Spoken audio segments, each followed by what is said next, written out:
Kita berdoa. Segala hormat, puji, syukur hanya bagimu, Yesus, Tuhan kami, Raja kami, yang kami sembah. Pada saat ini kami memuji dan memuliakan-Mu atas waktu yang indah, kami dapat kembali berkumpul dan mendengarkan firman Tuhan melalui hamba-Mu, Sister Lady. Berkatilah setiap perangkat yang digunakan oleh hamba-Mu ini, berkati juga hamba Tuhan, Pak Turangan, sebagai host kami, dan berkati kami semuanya. Jauhkan dari segala halangan, jauhkan dari segala sinyal yang tidak baik, bahkan berkati laptop, handphone yang kami gunakan. Terpujilah nama Tuhan yang akan bersama dengan hamba-Mu Sister Lady yang akan mengurapi hamba-Mu ini, sehingga setiap firman yang dibawakan adalah murni berasal daripada surga. Kami datang meminta dan berterima kasih dalam nama-Mu yang kudus, Yesus Kristus. Amin. Amin. Baik. Terima kasih untuk pertemuan kita pada sore hari ini. Kita akan melanjutkan session pembahasan kita, yaitu hukum keempat, bagian yang kedua. Sebentar saya cek dulu kondisi sinyal, karena ini sudah mulai petir, jadi saya harus switch ke modem. Ya, gawat sekali kalau petir di sini. Bentar.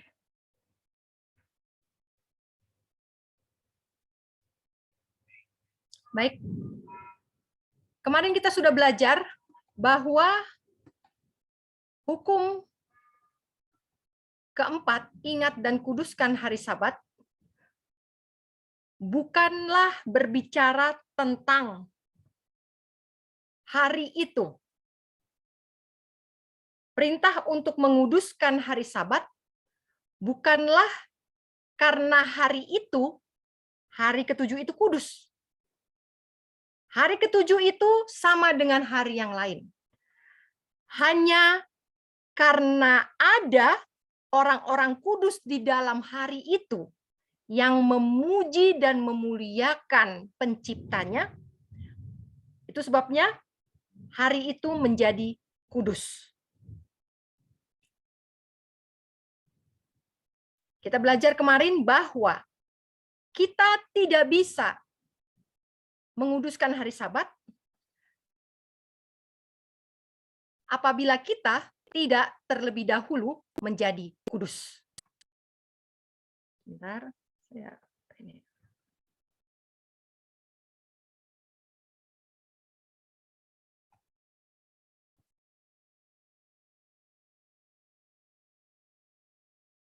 Bentar saya pindah alat dulu ya. Oke.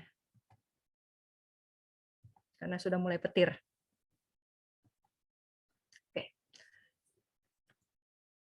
Kita tahu, minggu lalu kita sudah belajar bahwa sejarah pergerakan Advent, hukum keempat bukanlah berasal dari gereja Advent. Terang tentang kuduskan hari Sabat diberikan pertama kali kepada gereja Baptis yang mereka menyucikan dan menguduskan hari Sabat, sehingga mereka menamakan kelompok mereka sebagai Gereja Baptis Hari Ketujuh. Jadi ini dulu ada, ya, ada Gereja Baptis Hari Ketujuh. Inilah yang pertama kali menerima terang tentang hari Sabat. Dan mereka semua, satu jemaat ini, Gereja Baptis Hari Ketujuh, mereka menerima pekabaran Advent yang disampaikan oleh hamba Tuhan William Miller pada tahun 1840 sampai 1844. Dan karena didorong semangat menantikan kedatangan Tuhan yang kedua, mereka membagikan traktat yang berisi tentang hukum keempat. Kita tahu kelanjutannya adalah bahwa di tahun 1844 ada orang awam di luar dari gereja Baptis, yaitu William Farnsworth, yang mengumumkan bahwa dia menerima Sabat Tuhan hari ketujuh. Kemudian terjadilah kekecewaan besar, dan pertama kali kelompok yang sisa dari pengguncangan tahun 1844, ada 50 orang dipimpin oleh seorang pendeta, Frederick Wheeler. Inilah pendeta pertama yang mengakui Sabat hari ketujuh. Kemudian terang itu sampai kepada Tuan Preble, seorang pengkhotbah, dan kemudian dari Tuan Preble dia menuliskan artikel, dan artikel itu sampai kepada seorang pendeta Joseph Bates yang membaca artikel Preble dan akhirnya dia percaya dan menerima hari Sabat. Kemudian dia juga menulis sebuah artikel, sebuah pamflet. Dan tahun 1846 pamflet itu pun dibaca sampai kepada tangan pionir kita, yaitu Nyonya White dan suaminya James White setelah mereka menikah. Dan pada akhir Agustus 1846, James dengan Ellen White, mereka mengumumkan bahwa mereka memelihara hari Sabat, mereka mengajarkannya, dan mereka mempertahankannya. Setahun kemudian, pada bulan April 1847, barulah Nyonya White mendapatkan rekomendasi dari Tuhan melalui penglihatan tentang hukum keempat ini. Jadi, ya, uniknya adalah Nyonya White memelihara Sabat dengan pembelajaran pribadi, ya, pembelajaran pribadi. Jadi bukan semerta-merta dia dapat penglihatan lalu dia percaya. Jadi dia sudah mempelajari secara pribadi, baru Tuhan memberi rekomendasi. Kita ulang sedikit dari minggu lalu bahwa Sabat pada waktu penciptaan berfungsi sebagai saksi. Hari Sabat adalah sebagai suatu saksi. Saksi untuk apa?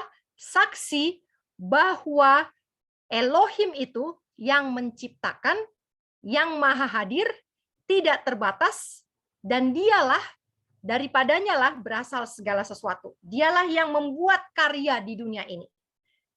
Itulah Sabat. Jadi Sabat adalah saksi penciptaan. Kemudian pada zaman Israel kuno, Sabat adalah sebagai pembeda antara orang yang menyembah berhala dengan yang menyembah Elohim yang benar.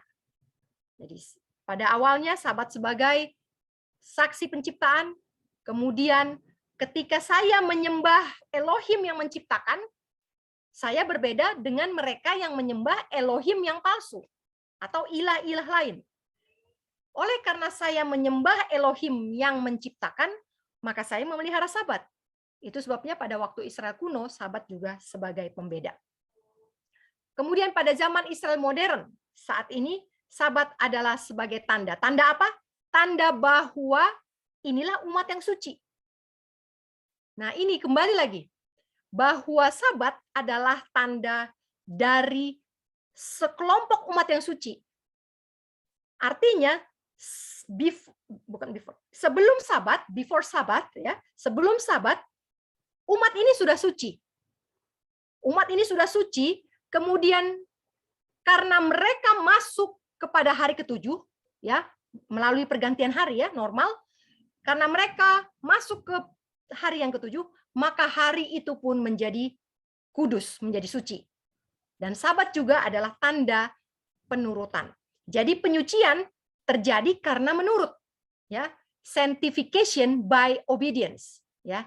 Kita belajar pertama adalah pembenaran oleh iman, yang kedua adalah penyucian melalui penurutan. Jadi Sabat adalah tanda bahwa saya sudah menurut. Oke, sudah menurut, bukan mau menurut, ya. Orang yang belum menurut, belum mulai penurutan, belum bisa menyucikan Sabat. Kita belajar kemarin bahwa kebenaran Kristus itu, umat yang memiliki kebenaran Kristus, umat yang memiliki karakter Kristus, artinya dia sudah disucikan. Maka inilah yang bisa mengingat dan menguduskan Sabat, sebagaimana yang Tuhan mau. Kita tidak belajar minggu lalu bagaimana cara-cara praktikal menyucikan Sabat, karena kita harus tahu dulu landasannya. Dan Sabat ini, inilah poin penting dari pekabaran malaikat ketiga. Kenapa? Karena di dalam pekabaran malaikat ketiga ini terdapat tiga unsur penting. Yang pertama adalah karakter Kristus, yang kedua adalah pembenaran oleh iman, yang ketiga adalah hukum keempat. Jadi bagaimana supaya saya bisa mencapai karakter Kristus? Maka saya harus pengampunan dosa dan saya harus menurut hukum. Baru saya bisa mendapat karakter Kristus, ROC. Kalau saya tidak JBF, kalau saya tidak menurut hukum, saya tidak bisa mencapai karakter Kristus. Hendaklah kamu sempurna sama seperti Bapamu yang di surga adalah sempurna. Ya. Oke, kita juga belajar kemarin bahwa menguduskan Sabat ini bukan untuk orang yang level 1. Ya, saya tidak mengkelas-kelaskan, tapi ini adalah perjalanan iman. Ya, jadi orang-orang yang sudah merasa bersalah, sudah mengaku dosa, sudah menyalahkan diri, tidak membenarkan diri, sudah reformasi, sudah give up, sudah nggak punya reputasi di dunia ini, sudah nggak punya harta di dunia ini, sudah nggak punya uang, sudah nggak punya ketakutan, sudah nggak punya kekhawatiran, barulah ini yang bisa menyucikan hari Sabat menurut dengan sempurna. Wah, ini membuka pikiran kita ya.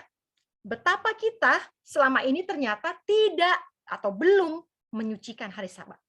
Kita akan lihat nanti bahwa memang menyucikan Sabat tidak mungkin dilakukan. Tidak mungkin dilakukan kalau belum ada rasa bersalah, pertobatan, pengakuan, penyerahan, iman, dan penerimaan. Menuruti hari Sabat, menyucikan hari Sabat, ini adalah satu proses di mana hidup itu sudah disucikan. Jadi dosa-dosa sudah diampuni semua, lalu mulai tahapan kehidupan yang baru tanpa dosa, baru bisa menyucikan Sabat. Oke. Ini salah satu tandanya tadi ya. Tidak tersinggung, ini ada di level 6 ya, pemuritan. Discipleship. Kalau di bacaan Steps to Christ, level 6 ini adalah discipleship. Saya menjadi disciple. Saya menjadi murid. Kalau saya menjadi murid, ya, saya akan menurut kepada guru saya. Apa yang dulu saya suka, nggak boleh saya suka lagi sekarang. Apa yang dulu saya benci, saya berbalik, tidak benci lagi. Dan buktinya adalah tidak ada lagi cinta diri.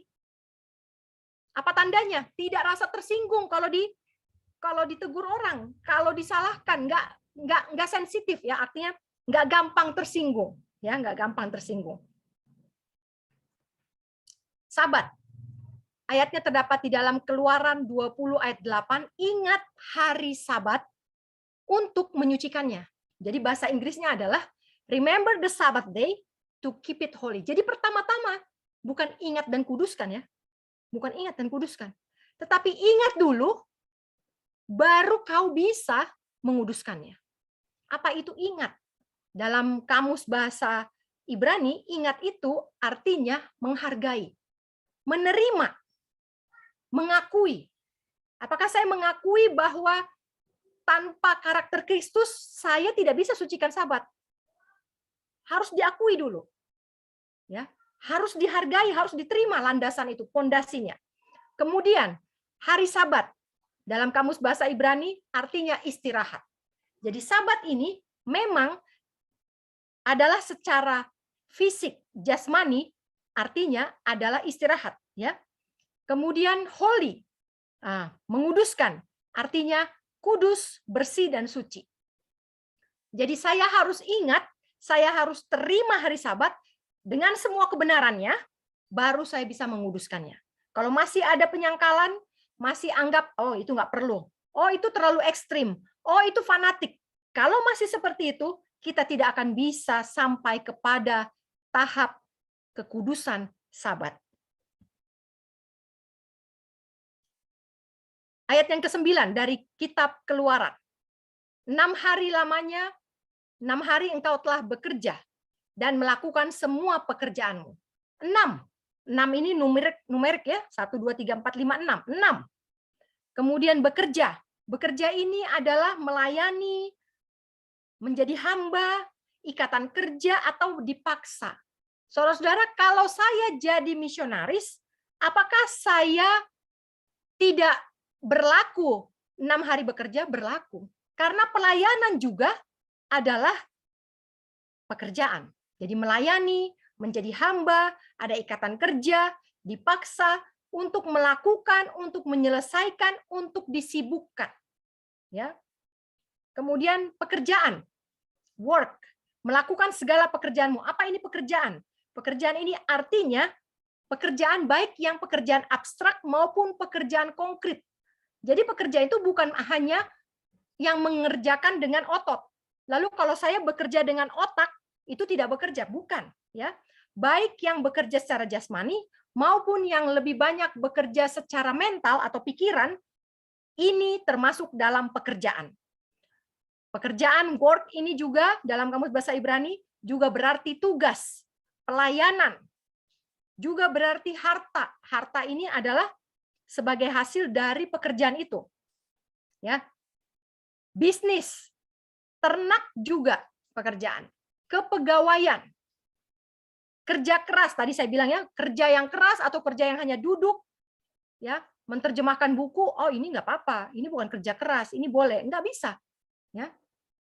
Oh kalau tebang pohon itu nggak bisa, hari Sabat. Tapi kalau duduk-duduk, misalnya apa ya pekerjaan yang lebih banyak duduk ya, ya pekerjaan di kantor ya, seperti misalnya profesi ya, karena suami saya accounting ya, mungkin pekerjaan accounting juga adalah pekerjaan yang tidak tergolong kerja keras, tetapi ini pun tidak bisa dilakukan pada hari Sabat. Pada hari ketujuh adalah hari Sabat Yahweh Elohimmu. Hari ketujuh adalah hari Sabat Yahweh Elohimmu.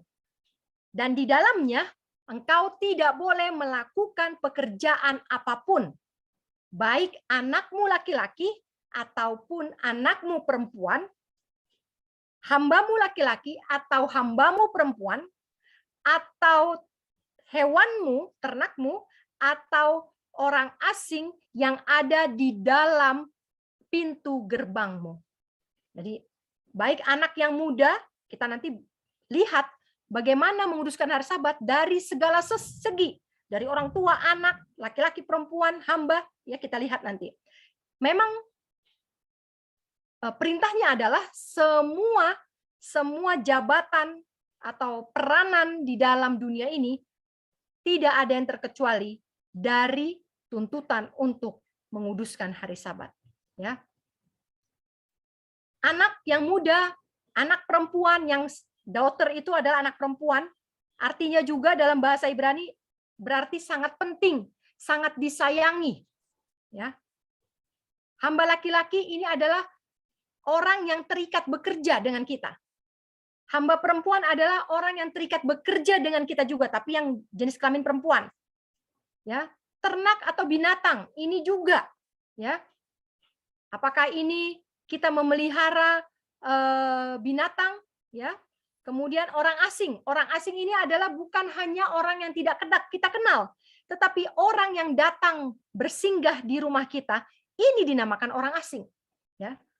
Jadi bukan orang asing yang kita tidak kenal, tetapi orang yang datang bersinggah di dalam pintu gerbang kita.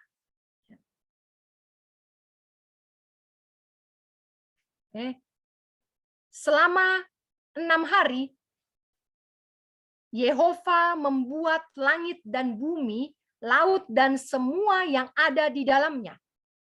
Jadi dia membuat langit, dia membuat bumi, dia membuat laut dan semua yang ada di dalamnya, dan rested. Rested ini artinya beristirahat, menyelesaikan, dan dia menyelesaikan pada hari ketujuh. Bagaimana cara dia menyelesaikan? Dia istirahat. Apakah penciptaan sudah selesai? Belum, karena hari ketujuh juga bagian dari siklus penciptaan. Ya. Dan dia menyelesaikannya dengan cara bukan bekerja. Ya, kalau kita finishing itu apa? Kalau bikin rumah finishing itu adalah ngecat. Ya, kalau Tuhan, ya, kalau Yehova, finishing itu adalah dia diam, istirahat. Ya, dia mengasingkan diri, dia memberi kenyamanan. Dan pada hari ketujuh, itulah sebabnya Yahweh memberkati hari Sabat dan menyatakannya sebagai sesuatu yang suci. Jadi saudara-saudara, apakah hari ketujuh itu suci? Bukan. Hari ketujuh tidak suci.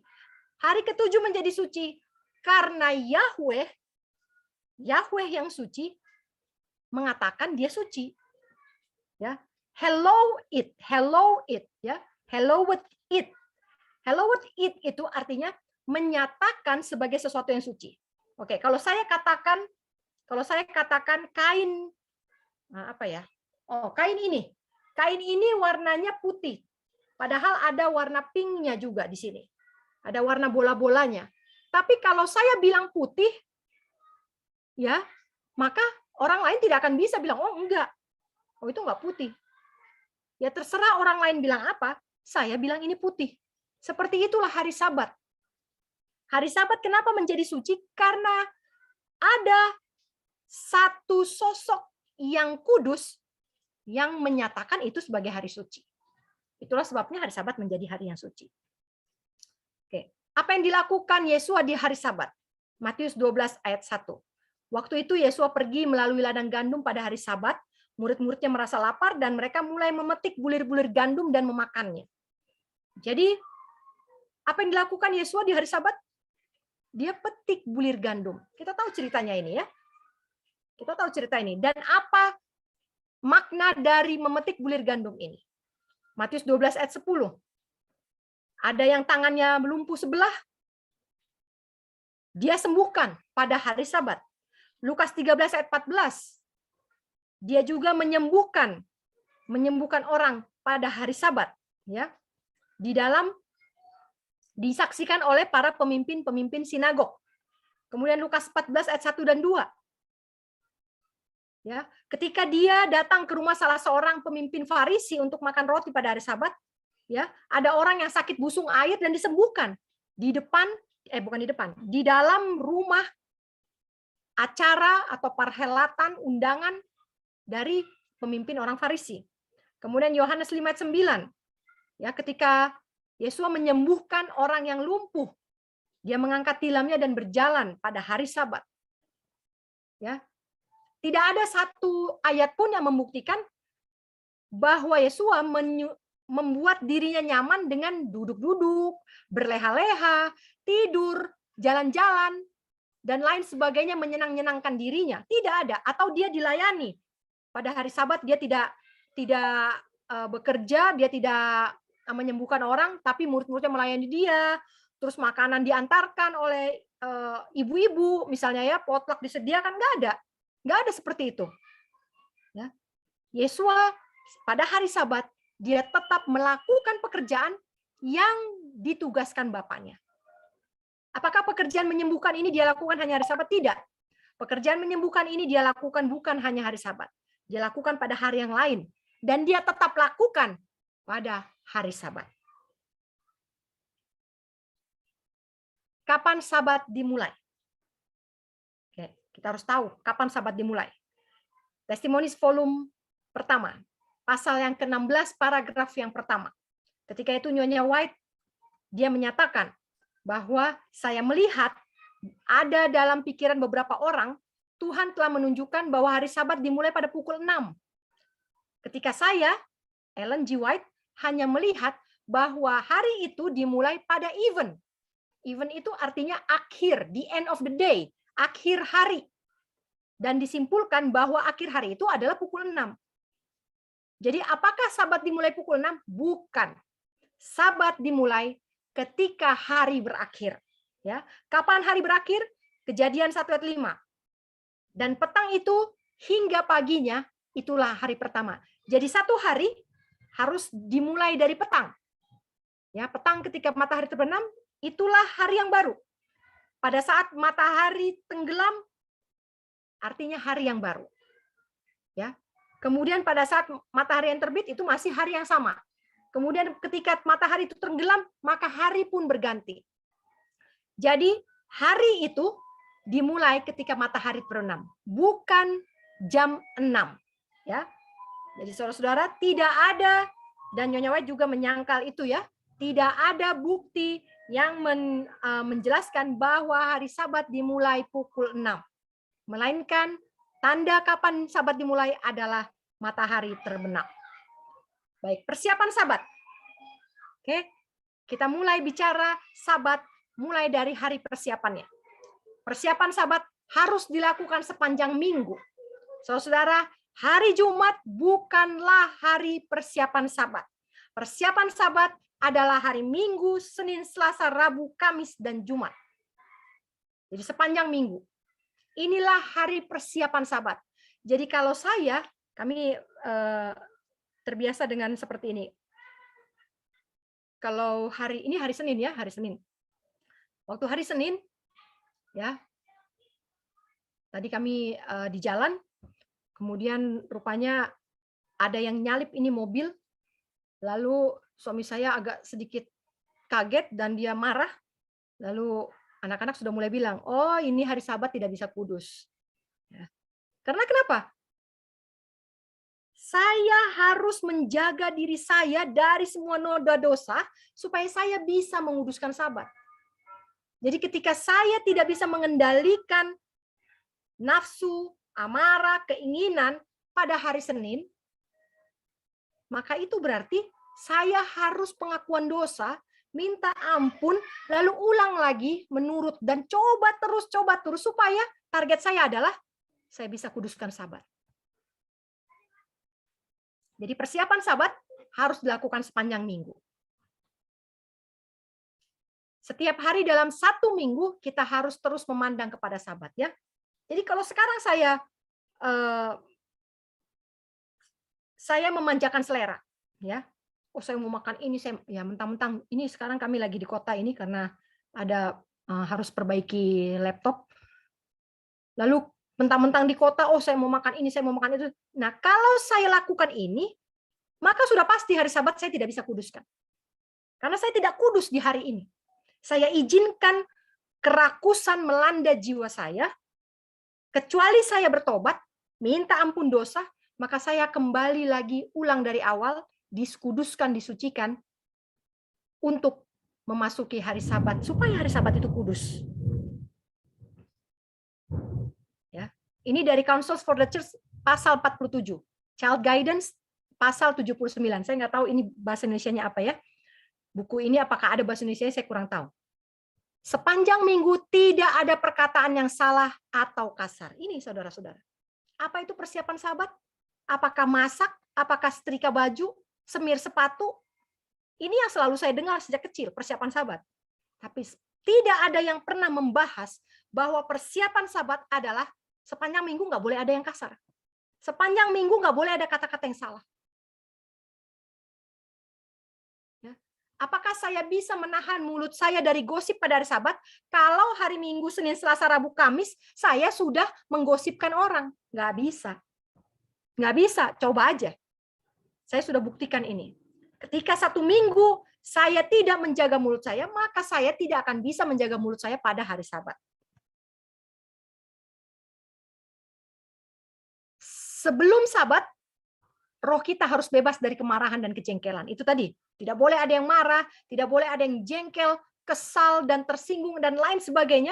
Apabila itu ada dari hari Minggu sampai hari Jumat, maka sudah pasti saya tidak bersiap untuk Sabat. Sepanjang minggu harus hidup berkenan dalam pemandangan Tuhan. Inilah sebabnya hanya orang-orang yang memang sudah dikuduskan yang bisa menguduskan Sabat. Kalau saya sepanjang minggu prioritas saya mengutamakan diri daripada Tuhan, maka saya sudah pasti tidak bisa menyucikan Sabat.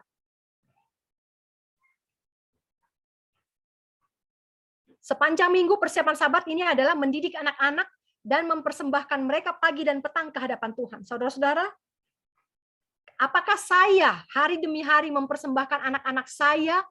Pagi saya persembahkan ke Tuhan, petang juga saya serahkan ke Tuhan. Apakah itu saya lakukan? Ataukah saya pagi-pagi nggak ketemu anak, sudah pergi kerja? Bagaimana mungkin saya menyerahkan anak-anak saya? Bagaimana mungkin saya menyerahkan anak-anak saya kalau saya mengadakan ibadah pagi dan petang di dalam mobil? Apakah itu yang dinamakan mempersembahkan anak-anak pagi dan petang ke hadapan Tuhan? Tidak. Mau tahu gimana caranya? Buka Ayub. Ya. Ayub mempersembahkan korban kepada Tuhan untuk anak-anaknya setiap kali anak-anaknya mengakhiri pesta di rumah saudara-saudaranya. Ayub selalu mempersembahkan korban. Dia katakan, jangan-jangan ya, setelah ayat 5 ya, dan ketika hari-hari pesta itu telah berlalu, Ayub memanggil dan menguduskan mereka. Dia bangun, bagaimana caranya memanggil dan menguduskan anak-anaknya? Dia bangun pagi-pagi sekali, dia persembahkan persembahan bakaran menurut jumlah mereka semua. Karena Ayub berkata, mungkin anak-anakku telah berdosa, sekalipun mereka telah memberkati Elohim di dalam hati mereka. Ya, mungkin anak-anakku sudah berdosa. Jadi Ayub sebagai imam dalam keluarga, dia mengambil korban menurut jumlah anak-anaknya dan disebutkan satu-satu. Si ini korbannya, mungkin dia berdosa ini, dosa ini, disebutkan. Inilah yang dinamakan mempersembahkan anak-anak pagi dan petang ke hadapan Tuhan. Kalau ini dilakukan hari-hari, setiap hari, maka sudah pasti kita bisa masuk hari Sabat dengan kekudusan. Dan hari Sabat itu bisa kita kuduskan sebagaimana perintah Tuhan. Sepanjang minggu, jangan terlalu lelah dalam tugas sehari-hari, sehingga terlalu lelah pada hari Sabat untuk melayani Tuhan. Saudara-saudara, hal yang simpel saja. Kalau kita mau jalan, ya mau jalan dengan mobil, kita adakan perjalanan darat, kita setir mobil, lalu kita gas terus, yang penting cepat sampai. Walaupun badan sudah mau hancur, saking capeknya. Ya, saya sama suami sebelum menyadari ini, kami berdua memang kalau kita trip lewat darat, kami nggak ada istirahat di jalan. Ya, bahkan makan pun gantian setir. Saya setir, suami saya makan. Kemudian suami saya yang setir, saya yang makan. Saya suapin anak-anak semuanya di dalam mobil. Ya. Karena apa? Karena target harus sampai tiba di tempat tujuan jam sekian. Saudara-saudara, ketika saya memporsir tubuh saya dalam tugas sehari-hari sampai terlalu lelah, sudah pasti hari Sabat tidak akan kudus. Kita mungkin berpikir, ini hari Senin, hari Selasa bisa tidur satu hari. Tidak, saudara-saudara. Tuhan tidak katakan satu hari boleh lelah, terlalu lelah, tapi hari Selasa tidak boleh. Tidak. Tuhan katakan sepanjang minggu, jangan terlalu lelah.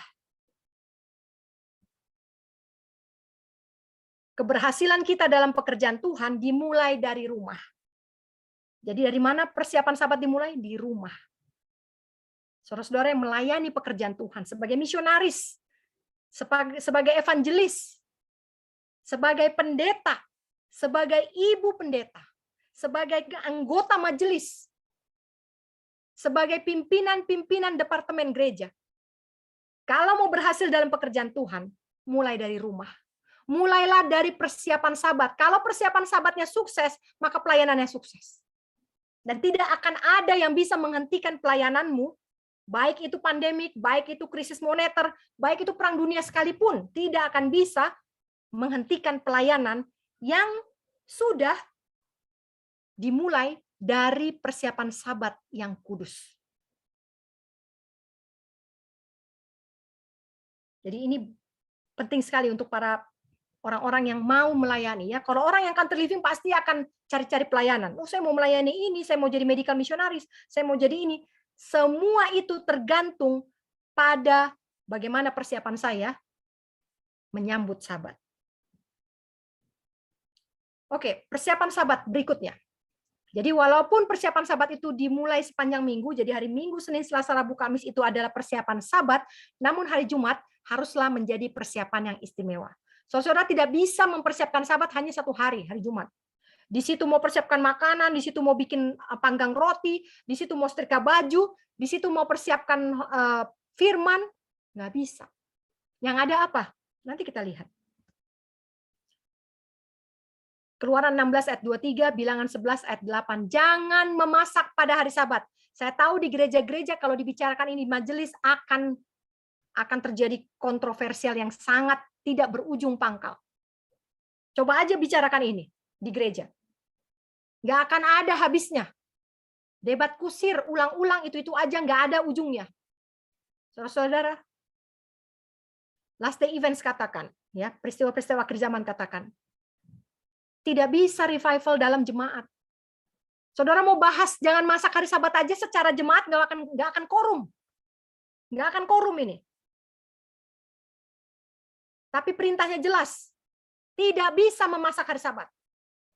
Pada hari Jumat, selesaikan urusan pakaian, urusan masakan, urusan mandi, semir sepatu. Bisa dilakukan? Bisa. Kalau kita membuat ini sebagai peraturan. Bisa. Ya. Tidak boleh memasuki hadirat Tuhan dengan pakaian yang biasa dikenakan selama seminggu. Harus ada pakaian Sabat yang khusus ketika menghadiri kebaktian di rumah Tuhan di mana Tuhan hadir. Tidak ada pekerjaan sekuler, koran-koran, bacaan-bacaan sekuler pada hari Sabat, tidak ada. Ya, kalau yang punya maid, asisten rumah tangga, kalau yang punya asisten rumah tangga, berikan waktu kepada pekerjamu, waktu untuk persiapan Sabat.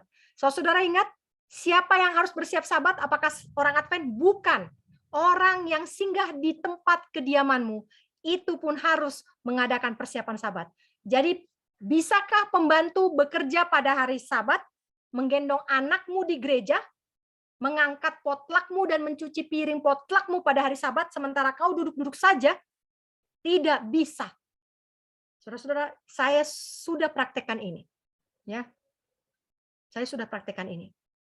Kami punya asisten rumah tangga dulu karena saya bekerja untuk menolong ibu saya di rumah menjaga anak-anak. Dan setiap hari Sabat, dia tidak bekerja.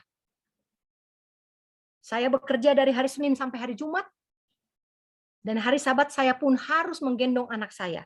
Dan ini saya lakukan. Ya. Asisten saya ikut ke gereja, tapi dia duduk. Dia tidak menggendong, dia tidak mengurus anak-anak saya, dia tidak mengganti popok, menyiapkan popok dari rumah, dan lain sebagainya. Bahkan dia tidak mempersiapkan tidak ikut mempersiapkan masakan untuk potluck. Saya lakukan semuanya sendiri. Dan ini membuat hati saya semakin berat. Ketika saya menyucikan Sabat, saya rasa hati saya terlalu lelah. Inikah Sabat hari perhentian? Saya merasa Sabat ketika saya masih bekerja dan masih di kota, saya merasa hari Sabat itu hari yang paling capek dari semua hari yang ada dalam satu minggu.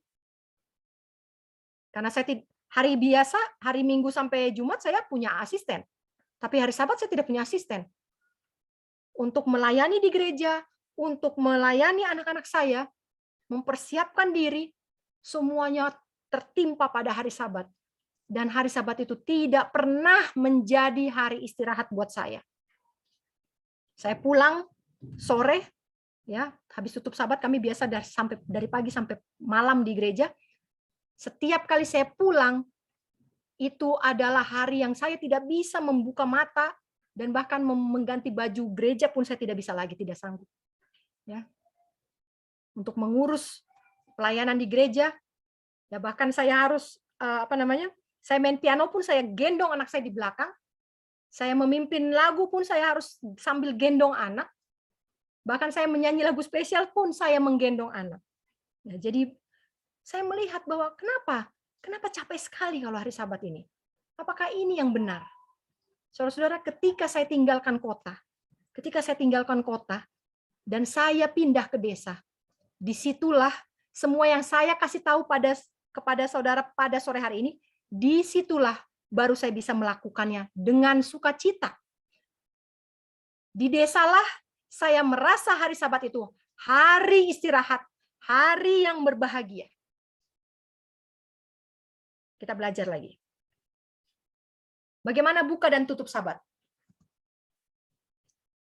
Tadi kita udah tahu bahwa hari Sabat dimulai pada matahari terbenam. Jadi bagaimana saya buka Sabat? Apakah tunggu jam 6? Tidak. Buka Sabat harus dilakukan sebelum matahari terbenam. Ya. Sabat harus dilakukan sebelum matahari terbenam. Ada kutipannya tapi saya tidak tulis di sini. 1 jam sebelum matahari terbenam, anggota keluarga harus berkumpul, menyanyi, berdoa, membaca firman Tuhan, lalu mengadakan pendamaian. Ingat, pengakuan dosa kepada Tuhan. Apa dosa saya kepada Tuhan? Apa dosa saya kepada sesama selama minggu ini? Bereskan sebelum matahari terbenam. Dan anak-anak harus mengambil bagian. Masing-masing harus membawa Alkitabnya. Masing-masing harus membaca 1 atau 2 ayat. Lalu nyanyi lagu yang sudah diketahui. Lalu setelah nyanyi berdoa. Kemudian membaca Alkitab. Ya. Dan setelah itu adakan pengakuan dosa. Berapa banyak dari orang-orang yang bekerja di kota, saya pernah melakukannya. Itu sebabnya saya tahu ketika buka Sabat, kita masih di jalan. Masih setir mobil, dan hanya tutup mata ketika lampu merah. Lalu kita katakan, Tuhan, sekarang hari Sabat. Tidak seperti itu. Apakah itu diterima Tuhan? Tidak. Tapi kita belum punya terang waktu itu ya. Sekarang kita sudah punya terang. Bagaimana buka Sabat yang Tuhan inginkan? Adakan pendamaian dengan keluargamu. Dan ingat, bagaimana caranya supaya saya hari Jumat petang bisa berdamai dengan keluarga? Harus dilakukan setiap hari. Jadi pendamaian itu bukan hanya hari Jumat. Saudara-saudara tidak akan bisa melakukan pendamaian hari Jumat kalau hari Minggu tidak lakukan pendamaian, hari Senin tidak lakukan pendamaian, hari Selasa tidak lakukan pendamaian, Rabu dan Kamis tidak lakukan pendamaian, sudah pasti pas buka Sabat nggak bisa lakukan pendamaian. Saya sudah coba. Itu sebabnya 7 tahun yang lalu kami rubah perbaktian petang kami, ibadah petang kami. Jadi setiap hari kami ibadah petang pada saat matahari terbenam. Saudara mungkin ibadah petang jam 7 malam ya. Dulu kami juga begitu. Tapi ketika saya lakukan jam 7 malam, hari Minggu jam 7 malam, hari Senin karena belum pulang kerja jam 8, kemudian hari Selasa jam setengah 7, ya seperti itu kira-kira. Lalu pada hari Sabat kita bermaksud on time, matahari terbenam. Nggak bisa. Kalau saya mau buka Sabat on time pada hari Sabat, maka saya harus on time ibadah pada hari-hari yang lain. Jadi buka Sabat, berhasil atau tidaknya tergantung dari apa yang kita lakukan pada petang hari di hari-hari yang lain. Bagaimana dengan penutupan Sabat? Sama, matahari tenggelam ya. Adakan juga ibadah, adakan doa, nyanyian, mengundang kehadiran Tuhan sepanjang minggu bekerja. Ya. Lalu Sabat pagi. Sabat pagi, jangan biarkan jam-jam berharga hari Sabat terbuang sia-sia di tempat tidur. Saudara-saudara, hari Sabat bukanlah waktu untuk bangun siang. Nasihatnya adalah pada hari Sabat, keluarga harus bangun pagi-pagi. Harus bangun pagi-pagi. Kalau mereka bangun terlambat, maka ada nanti yang bingung, yang sibuk. Ada yang tidurnya kelamaan, yang satu orang sibuk sendirian, mempersiapkan sarapan, mempersiapkan sekolah Sabat, ada yang terburu-buru, ada yang berdesak-desakan, ada yang akhirnya meledak dan marah. Apakah hari Sabat jadi hari yang kudus? Tidak. Tidak. Kalau sudah sampai ada yang buru-buru, sudah sampai ada yang berdesak yang mendesak, ya. Sudah sampai ada kata-kata yang keras, panggil bangun. Maka perasaan ketidaksucian sudah masuk dalam rumah. Dan hari Sabat sudah dinodai, tidak ada kekudusan lagi. Lalu kita masuk kepada perbaktian Sabat. Ya, masih dari buku yang sama, perbaktian Sabat perkumpulan 2 atau 3 orang. Ya, adakan perbaktian Sabat, berkumpul 2 atau 3 orang. Bila tidak ada pendeta, baca Alkitab singkat. Lalu berdoa, lalu bikin kesaksian. Ini lebih berkuasa daripada khotbah. Sekolah Sabat tetap harus diadakan, ya. Siapa yang menjadi guru? Orang tua. Orang tualah yang harus menjadi guru sekolah Sabat anak-anaknya. Kalau orang tua tidak bisa menjadi guru sekolah Sabat anak-anaknya, maka harus dipilih guru sekolah sahabat yang adalah pelajar Alkitab tekun. Saya tidak akan membahas ini lebih lanjut, tapi ini ada satu buku tentang pelayanan sekolah sahabat, ya. Jadi kriteria dari seorang guru sekolah sahabat. Saudara-saudara, seringkali guru sekolah sahabat saya melihat ini, ya, ada di gereja-gereja, ya. Orang yang dipilih untuk menjadi guru sekolah sahabat anak-anak seringkali adalah anak-anak kecil, ya, remaja-remaja. Karena dianggap pekerjaan mengajar anak-anak ini adalah pekerjaan yang sepele. Saudara-saudara, selama saya ada di jemaat, saya terpilih untuk berbagai departemen. Bahkan saya pernah terpilih untuk 3 departemen sekaligus. Walaupun 3 departemen saya pimpin, saya tidak pernah melepaskan guru sekolah sahabat bagi anak-anak saya. Saya minta itu. Kalau pelayanan-pelayanan yang lain, direktur musik, direktur Pathfinder, Master Guide, itu karena dipilih. Tetapi kalau untuk guru sekolah sahabat anak-anak saya, itu saya minta kepada majelis. Saya minta. Jadi setiap triwulan, jadi kalau anak saya misalnya dari cradle roll, dia masuk ke kindergarten, maka saya akan jadi guru kindergarten. Ketika kindergarten masuk ke primary, maka saya akan propose ke majelis untuk menjadi guru primary. Seperti itu. Jadi selama saya punya anak-anak saya ada dalam pengajaran saya di gereja. Kenapa? Karena di gereja terjadi pemilihan guru sekolah sahabat anak-anak, diberikan tanggung jawab kepada orang yang tidak mengerti, bahkan orang yang baru baptis. Ya. Ini nggak bisa. Orang yang bertugas untuk menjadi guru sekolah sahabat anak-anak harus menjadi pelaku firman. Kemudian, bagaimana perbaktian hari Sabat? Buatlah planning, rencana untuk bacaan rohani. Ya. Untuk bacaan rohani. Saudara-saudara jangan takut, bagaimana dengan ibadah di gereja? Nanti ada. Ya. Tetapi ini adalah nasihat. Nasihat untuk perbaktian Sabat. Dan kami lakukan ini untuk home church. Ya, kami tidak Zoom, kami di rumah, berkumpul 2 atau 3 orang, kami sudah 5 orang, ya, 2 orang tua 2, anak-anak 3. Sudah 5 orang, sudah lebih dari 2 atau 3 orang. Kemudian kami juga tidak dilayani pendeta, jadi kami bacaan Alkitab singkat, kami punya planning bacaan rohani. Jadi kami membaca Alkitab dari kitab Yesaya. Dan ini yang kami lakukan setiap hari Sabat. Ya. Setelah buku Yesaya habis, kami sudah baca Yehezkiel, kemudian kami baca ratapan, nabi-nabi kecil, ini kami buat planning, orang tua yang buat, supaya anak-anak mengerti. Oke. Pada hari Sabat, harus buang semua perselisihan. Harus tidak boleh ada perselisihan. Saudara-saudara, banyak sekali kita menganggap buang perselisihan itu adalah ketika perjamuan kudus. Tidak. Tidak akan bisa ada perjamuan kudus kalau hari Sabatnya nggak kudus. Bagaimana mungkin hari Sabat kudus kalau tetap dipelihara perselisihan dalam keluarga maupun di dalam gereja? Pada hari Sabat jangan ada bikin lucu-lucu. Apalagi yang khotbah. Ya. Jangan bikin khotbah supaya audiens ketawa, grrr, semuanya heboh. Jangan. Jangan ada perkataan sia-sia, jangan bicarakan hal duniawi. Ya. Jangan bicarakan apa saja yang muncul dalam pikiran kita.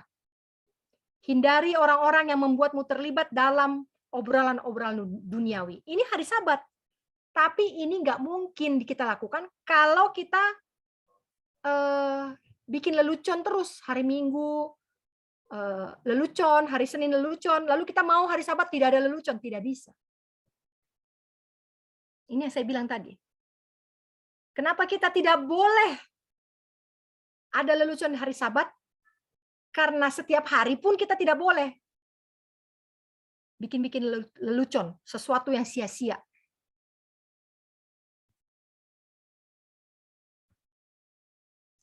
Ini tadi sudah. Memasak. Walaupun memasak pada hari Sabat harus dihindari, tapi kalau cuaca dingin, makanan itu boleh dipanaskan kembali. Ya. Boleh dipanaskan. Bukan artinya harus dipanaskan. Kalau tidak memanaskan, tidak apa-apa. Tapi kalau perlu dipanaskan, ini boleh.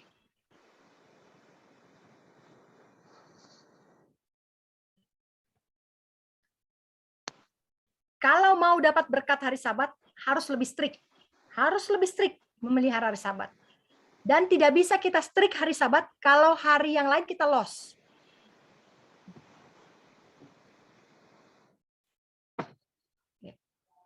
Semua orang, saya baca yang kalimat yang saya bold, semua orang yang benar-benar ingin menjalankan hari Sabat sesuai dengan perintah, tidak akan memasak makanan apapun pada hari Sabat. Ini clear. Ya. Jangan karena ingin menjamu orang, saya memasak pada hari Sabat. Atau saya suruh orang untuk memasak buat saya, itu pun salah. Itu pun salah. Tuhan melarang anak-anak Israel memanggang dan merebus pada hari Sabat. Oh, ini makanan gampang, hanya rebus daun singkong. Kita bikin pada hari Sabat, tidak bisa. Lalu gimana caranya? Jangan makan daun singkong.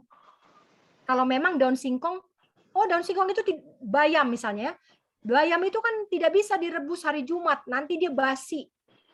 Ya jangan masak bayam hari Sabat. Masih banyak makanan yang lain. Berpikir sedikit. Ya, kalau kita mau usaha sedikit, berpikir pasti akan dapat caranya, tekniknya. Tuhan melarang anak-anak Israel memanggang dan merebus hari Sabat. Larangan itu harus dianggap oleh setiap pemelihara Sabat sebagai perintah khusyuk dari Yahweh kepada mereka. Tuhan akan menjaga umatnya dari pemanjakan diri dalam kerakusan pada hari Sabat yang telah Dia tetapkan untuk meditasi dan penyembahan suci. Saudara-saudara, Dia memberikan petunjuk khusus dulu pada bangsa Israel, bukan berarti sekarang sudah beda. Oh iya dulu, itu kan masak pakai kayu api susah, sekarang kan pakai gas. Nggak ada bedanya, nggak ada. Jangan bilang-bilang seperti itu. Ya, kita harus lebih strict obedience, penurutan yang strict untuk hari Sabat. Saudara-saudara, saya terbiasa untuk menantang diri saya untuk lebih menurut, ya, sehingga diberikan oleh Tuhan kemampuan, ditambahkan semakin hari semakin banyak kemampuan. Ketika saya ditantang untuk menurut, saya pilih menurut atau kompromi. Ketika saya pilih menurut, maka kemampuan saya meningkat. Saudara tahu, saya bisa menjamu orang di rumah 20-30 orang tanpa saya memasak di hari Sabat. Dan semuanya puas dengan makanan yang ada di meja. Bukan berarti mereka makan makanan yang nggak enak, ya, bukan. Semua puas. Intinya apa? Intinya adalah pilihanmu dulu. Kau mau kompromi atau kau mau menurut? Ketika kau mau menurut, Tuhan akan tambahkan hikmat. Dan pasti bisa. Makanan. Ya, Sabat Tuhan hari istirahat. Istirahat dari pekerjaan. Jadi makanan hari Sabat nggak boleh banyak-banyak. Harus lebih sederhana dari hari yang biasa. Kenapa? Jumlahnya juga harus sedikit. Makanya saya sangat menentang potluck hari Sabat. Benar, saudara-saudara. Saya bukan fanatik. Tapi saya tidak pernah melihat orang bisa dalam pertarakan ketika potluck diadakan. Baik yang masih di kota maupun yang di gunung, sama aja. Ketika potluck semuanya lost. Kita harus makan lebih sederhana. Kalau baca buku Testimony Study on Diet and Food, katakan hari-hari kita tidak boleh paling banyak 2 atau 3 macam, ya. Jadi kalau hari Sabat harus kurang dari 3, bahkan kurang dari 2. Dan jumlahnya juga harus lebih sedikit daripada 6 hari kerja. Kenapa? Karena nggak ada kegiatan hari Sabat. seluruh organ pencernaan kita melambat. Jantung kita pun berdenyut lebih lambat pada hari Sabat. Itu sebabnya kita tidak bisa menjejali perut kita ini dengan makanan. Kalau kita mengambil makanan yang lengkap, seperti makanan kalau hari kerja, maka pikiran kita berkabut. Maka kita akan bodoh dan sering ngantuk. Ada yang pusing, menderita sakit kepala. Ya, kenapa? Karena makan kebanyakan. Kebanyakan bukan karena kita nggak kerja, tetapi karena memang Tuhan menciptakan organ-organ kita ini melambat. Ya, melambat pada hari ke-7. Saudara-saudara, orang sakit dan yang menderita butuh perawatan, ya. Lalu kalau ada orang sakit di rumah kita, oh tidak boleh masak. Kemudian dia harus minum air hangat, oh tidak boleh minum air hangat. Ya, kita bisa ada teknik yang bisa kita terapkan di dalam rumah kita sehingga orang sakit dan menderita ini tetap bisa kita perhatikan, tetap bisa kita rawat dan tidak kita biarkan. Karena prinsip hari Sabat ini juga tidak dibenarkan oleh Tuhan. Demi kenyamanan orang yang sakit, orang yang menderita, kita perlu menyiapkan makanan dan minuman hangat pada hari Sabat. Untuk kasus seperti itu tidak dianggap pelanggaran terhadap perintah keempat demi kenyamanan orang yang sakit. Ya, untuk kasus ini ada, ya. Dalam kasus seperti itu kalimat terakhir bukanlah pelanggaran. Tapi bukan berarti ini kita harus siapkan hari Sabat masak untuk orang sakit, enggak, ya. Kalau perlu dibilang. Kalaupun harus. Ya. Tapi bisa enggak, ya. Kami ada orang sakit di rumah berkali-kali, ya. Dari sakit yang ringan sampai sakit yang berat. Belum pernah kami harus memasak pada hari Sabat.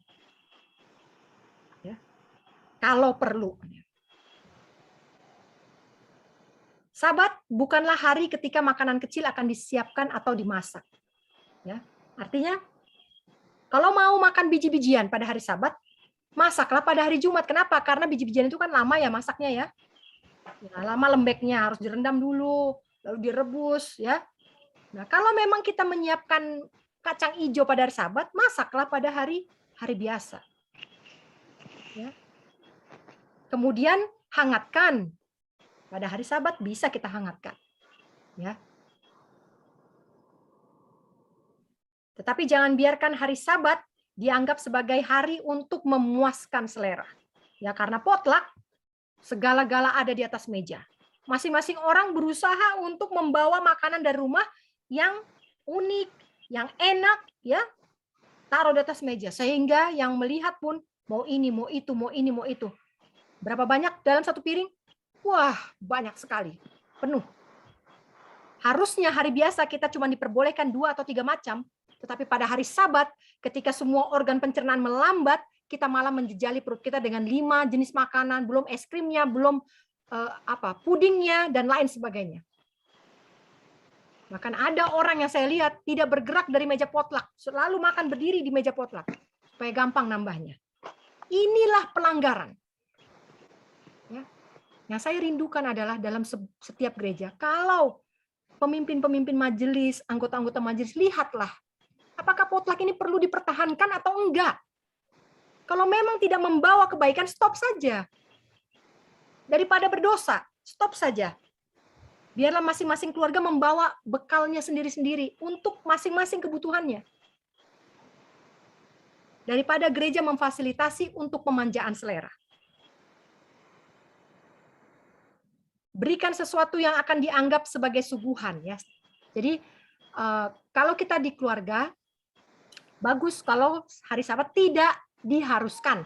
Tetapi kalau bisa kita kasih ada suguhan yang istimewa, yang tidak ada di hari-hari lain, tapi ada di hari Sabat. Biasanya kami bikin roti, ya, bikin roti sederhana, atau kami bikin ubi, ya, ubi dari mulai anak-anak ini kecil saya selalu sediakan satu suguhan yang mereka nggak dapat di hari lain. Bahkan dulu waktu anak saya yang kedua ini masih umur 1 tahun, Saya sering sediakan ubi ya, ubi ungu dia suka sekali. Dan saya selalu bilang kalau kamu tidak baik hari biasa, kamu nggak dapat ubi hari Sabat. Ya, karena itu sesuatu yang dia tunggu-tunggu hari Sabat, ubi ungu, ya. Dan jagung rebus. Jadi ini adalah suguhan, ya. Hari-hari lain mereka nggak dapat ini, tetapi hari Sabat saya sediakan yang berbeda.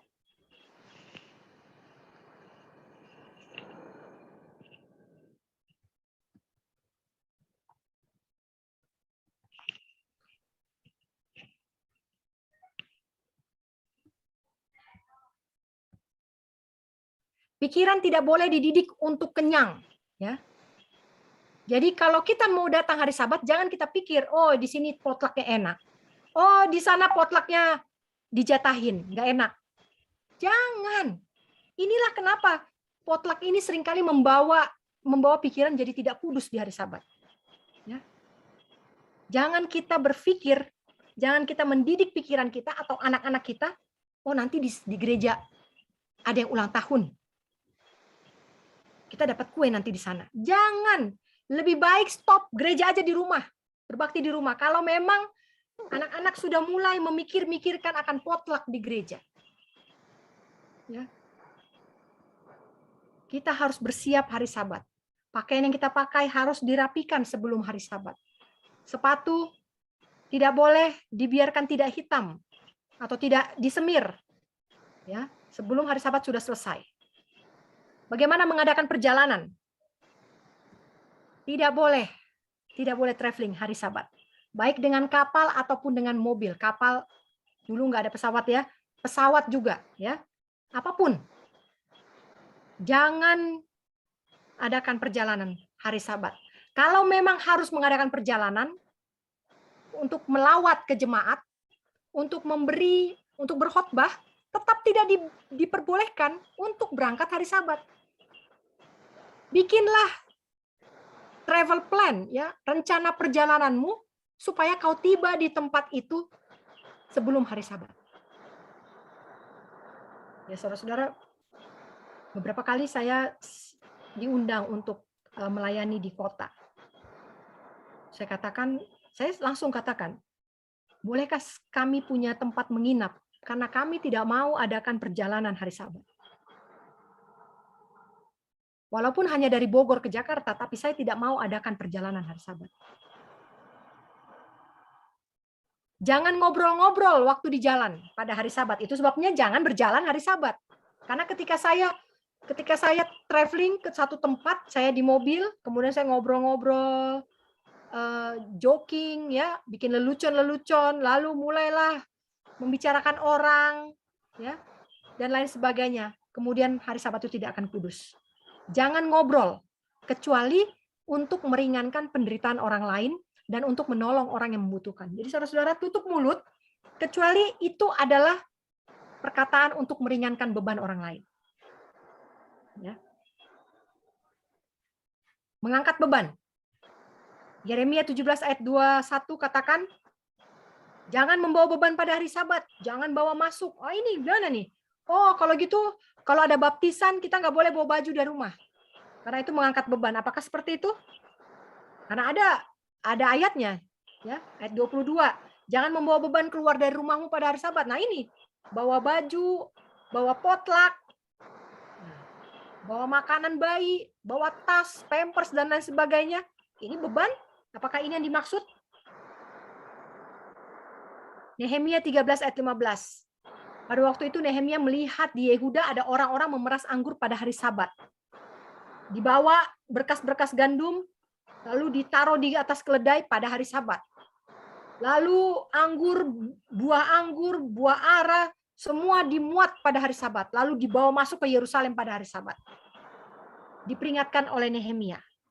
Ya, diperingatkan oleh Nehemia. Barang-barang dagangan untuk biji-bijian untuk dijual, ya, diperingatkan bahwa kami tidak akan membeli pada hari Sabat. Ya. Amos juga katakan, ini adalah teguran kepada bangsa Israel. Mereka selalu katakan apa? Aduh, kapan ya bulan baru? Kenapa? Karena bulan baru itu, bulan pertama apa? Apa ibadah di bulan baru? Paskah. Paskah itu apa? 7 hari makan roti tidak beragi, ya. Repot. Ya. Makanya orang-orang tanya apa? Orang-orang Israel pada zaman dulu mereka nggak suka bulan baru. Karena banyak sekali protokol ibadah 1 bulan itu. Dari tanggal 1, dari tanggal 10 sudah harus kurung domba, kemudian tanggal 14 sembeli domba Paskah, kemudian langsung tanggal 15 roti tidak beragi, sepanjang 1 minggu tidak makan roti tidak beragi, kemudian di akhir minggu harus ada puasa dan lain sebagainya. Makanya mereka katakan apa? Kapan sih bulan baru selesai? Supaya kita bisa beli Bandung. Atau mereka katakan kapan sih hari Sabat selesai? Supaya kita bisa menjualan. Ya, anak-anak sering kayak gitu. Kita larang, jangan ini, jangan itu. Makanya mereka bilang apa? Kapan sih hari Sabat selesai? Kenapa mereka katakan seperti itu? Karena kita larangnya hari Sabat doang. Hari lain nggak dilarang. Itu sebabnya mereka nggak suka hari Sabat. Jangan larang sesuatu, nggak boleh pegang handphone, nggak boleh pegang ini pada hari Sabat. Padahal hari lain kita lost. Maka anak-anak akan bertimbang, oh hari Sabat nggak enak. Banyak peraturan. Yang enak itu hari biasa, nggak ada peraturan. Saudara-saudara, mengangkat beban larangan ini bukan untuk larangan seperti yang tadi saya sebutkan, membawa baju, ya, baptisan, tetapi larangan ini adalah berhubungan dengan apa yang sebenarnya bisa mereka lakukan pada hari Minggu bekerja, 6 hari bekerja. Tapi kenapa harus dibawa pada hari Sabat? Contoh, ya, sesuatu yang bisa dilakukan sebenarnya di hari lain. Jual buku renungan pagi bisa dilakukan hari lain, tapi kenapa harus hari Sabat? Taken list hari Sabat. Ya, membicarakan seragam BWA hari Sabat. Inilah yang dimaksud dengan mengangkat beban. Jangan lakukan apa yang bisa kau lakukan pada hari lain. Kenapa harus kau lakukan pada hari Sabat? Karena kau tidak mau mengorbankan hari bekerjamu. Cinta diri. Bagaimana dengan anak-anak? Anak-anak tidak boleh main di rumah. Di rumah pun tidak boleh, di luar rumah pun tidak boleh. Ya. Jangan sampai saudara-saudara biarkan anak-anak main di rumah atau di luar rumah. Di gereja, orang tuanya sibuk ngobrol, anak-anaknya main di mimbar, lari sana lari sini. Jangan biarkan itu. Lebih baik ambil anakmu dan pulang ke rumah. Jangan bertahan sampai matahari terbenam di gereja kalau kau hanya untuk membiarkan anak-anakmu bermain-main di dalam gereja. Jangan berkeliaran. Ini juga ancaman bagi orang-orang yang sudah country living dan home church di rumah. Ini lebih lagi berbahaya. Ya. Karena tanahnya luas, anak-anak bilang, "Ayo kita keluar," dan mereka senang berkeliaran. Ya, main di luar rumah. Jangan bermain. Dan jangan suruh mereka baca Alkitab sendiri. Kita ambil segala macam, ya, kesenangan mereka kita batasi, ini kita batasi, lalu kita bilang baca Alkitabmu. Itu salah. Yang benar adalah bacakan untuk mereka. Baca bersama mereka, belajar bersama mereka, ajar mereka bagaimana caranya membaca firman Tuhan yang kudus ini. Orang tua tidak boleh cuek dan tidak boleh tidak tahu apa yang dilakukan anak-anaknya. Harus tahu. Pada hari Sabat boleh untuk keluar melihat Tuhan melalui alam. Bukan anaknya disuruh keluar. Ingat, baca Alkitab pun bukan anaknya disuruh baca Alkitab. Tapi orang tuanya mendampingi anak membaca Alkitab.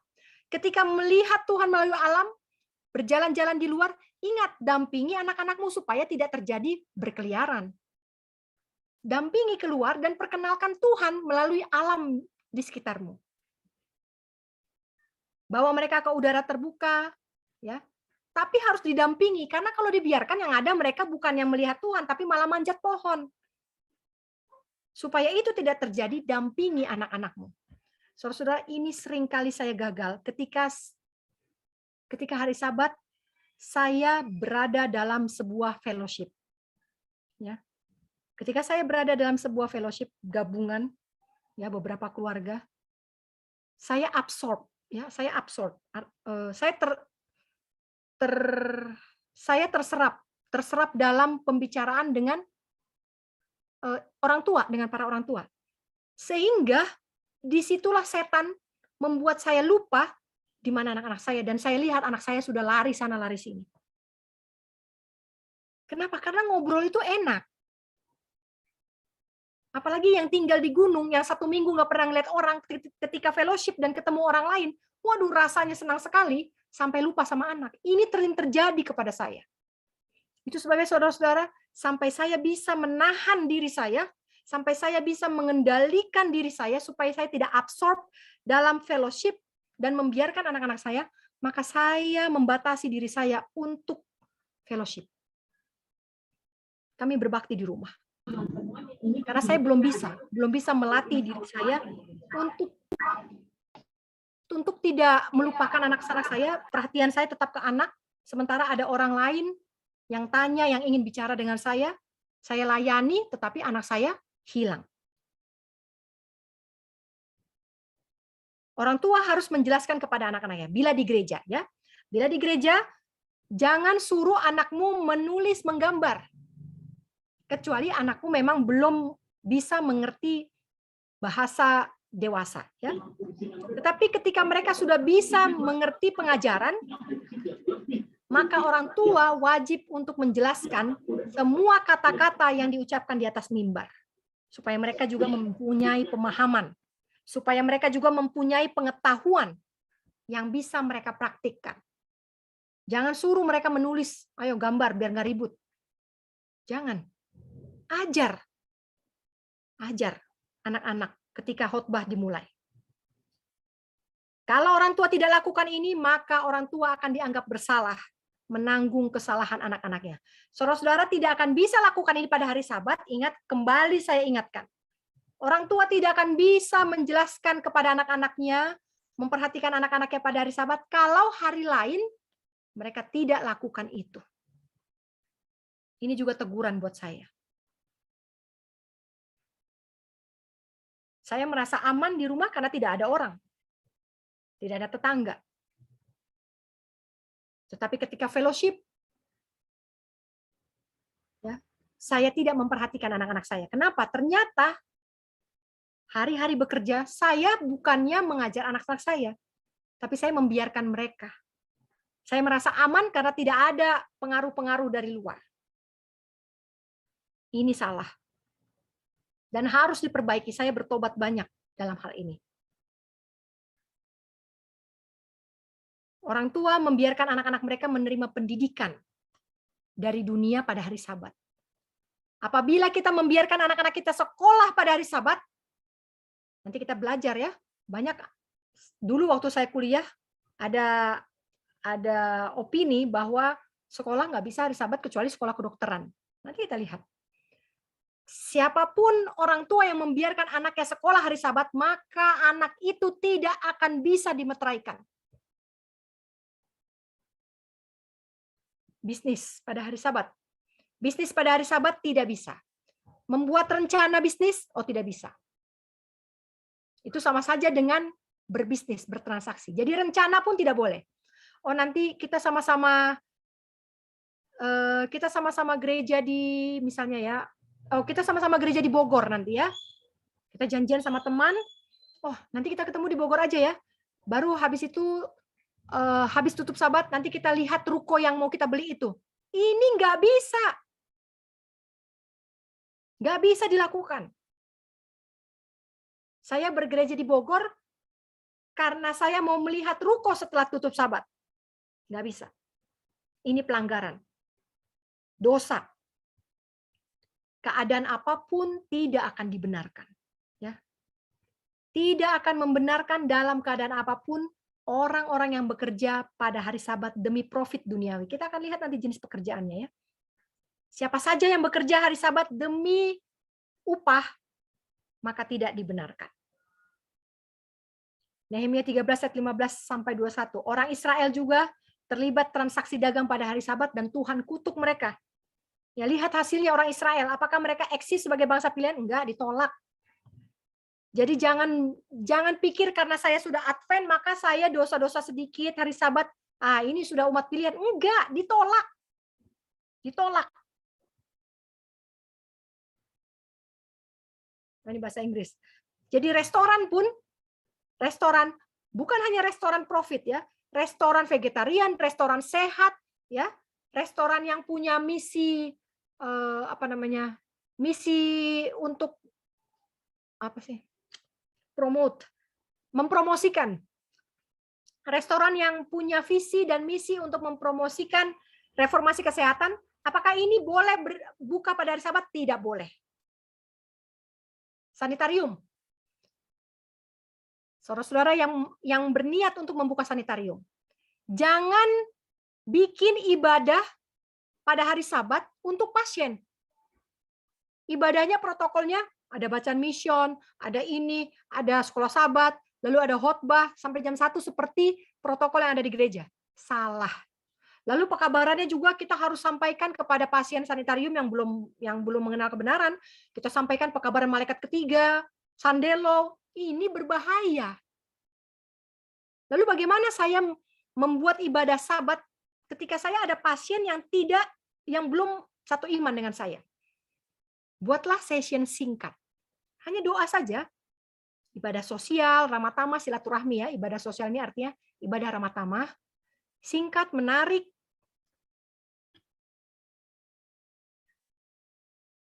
Jangan beritahu mereka tentang hari Sabat di sanitarium apabila kita menerima pasien yang tidak satu iman dengan kita. Jangan langsung, oh ini pasien yang non-Advent. Oh, hari Sabat saya harus katakan, ajarkan hari Sabat supaya dia terima. Enggak. Jangan kasih tahu tentang hari Sabat, tapi biarlah mereka melihat Kristus dulu, baru mereka akan bertanya. Kecuali mereka bertanya tentang hari Sabat, barulah di situ kita boleh menjelaskan kepada mereka tentang hari Sabat. Saya bicara ini adalah untuk konteks sanitarium, ya. Bagaimana dengan dokter, mahasiswa medis, nakes, dan para penolong di dalam rumah sakit atau sanitarium? Bukan rumah sakit ya, sanitarium. Rumah sakit itu bukanlah terang yang diterima oleh Nyonya White.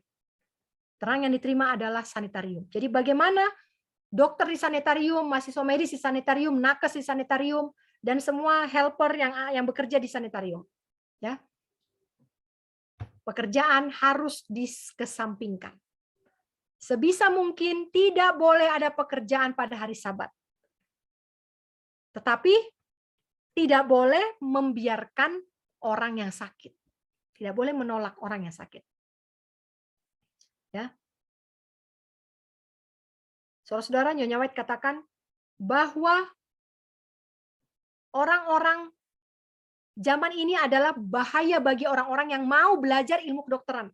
Itu zamannya Nyonya White ya, abad ke-19.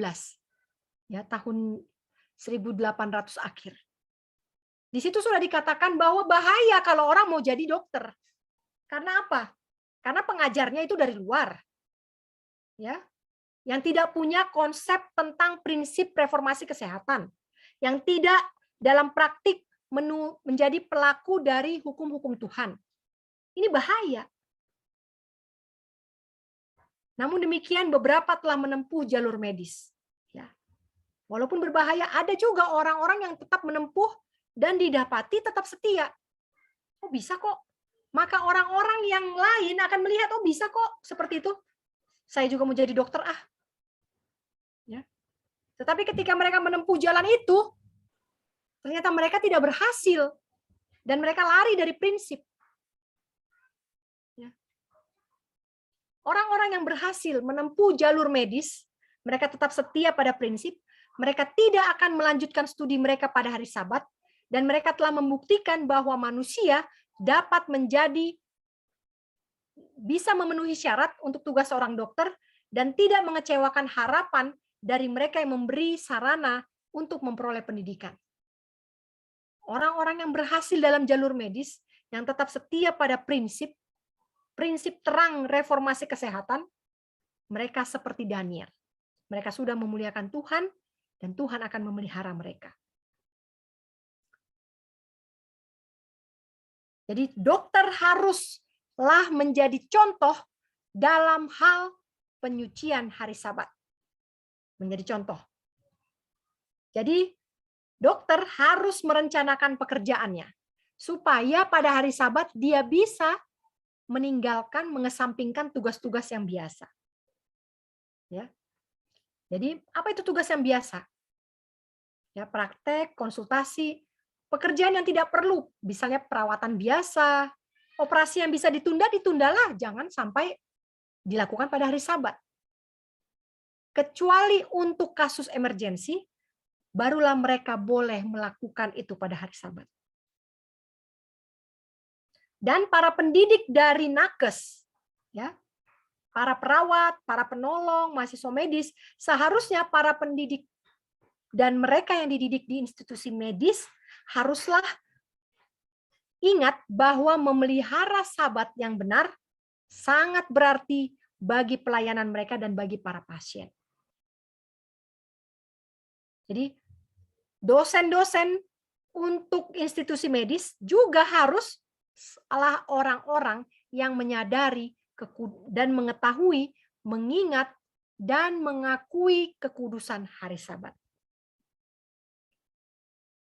Saudara, ini ada satu kasus, ya. Kasus di Battle Creek. Kita tahu Battle Creek ini sekarang namanya Andrews University, ya. Jadi Battle Creek College ini tahun 1901 dipindahkan ke Berrien Springs, Michigan.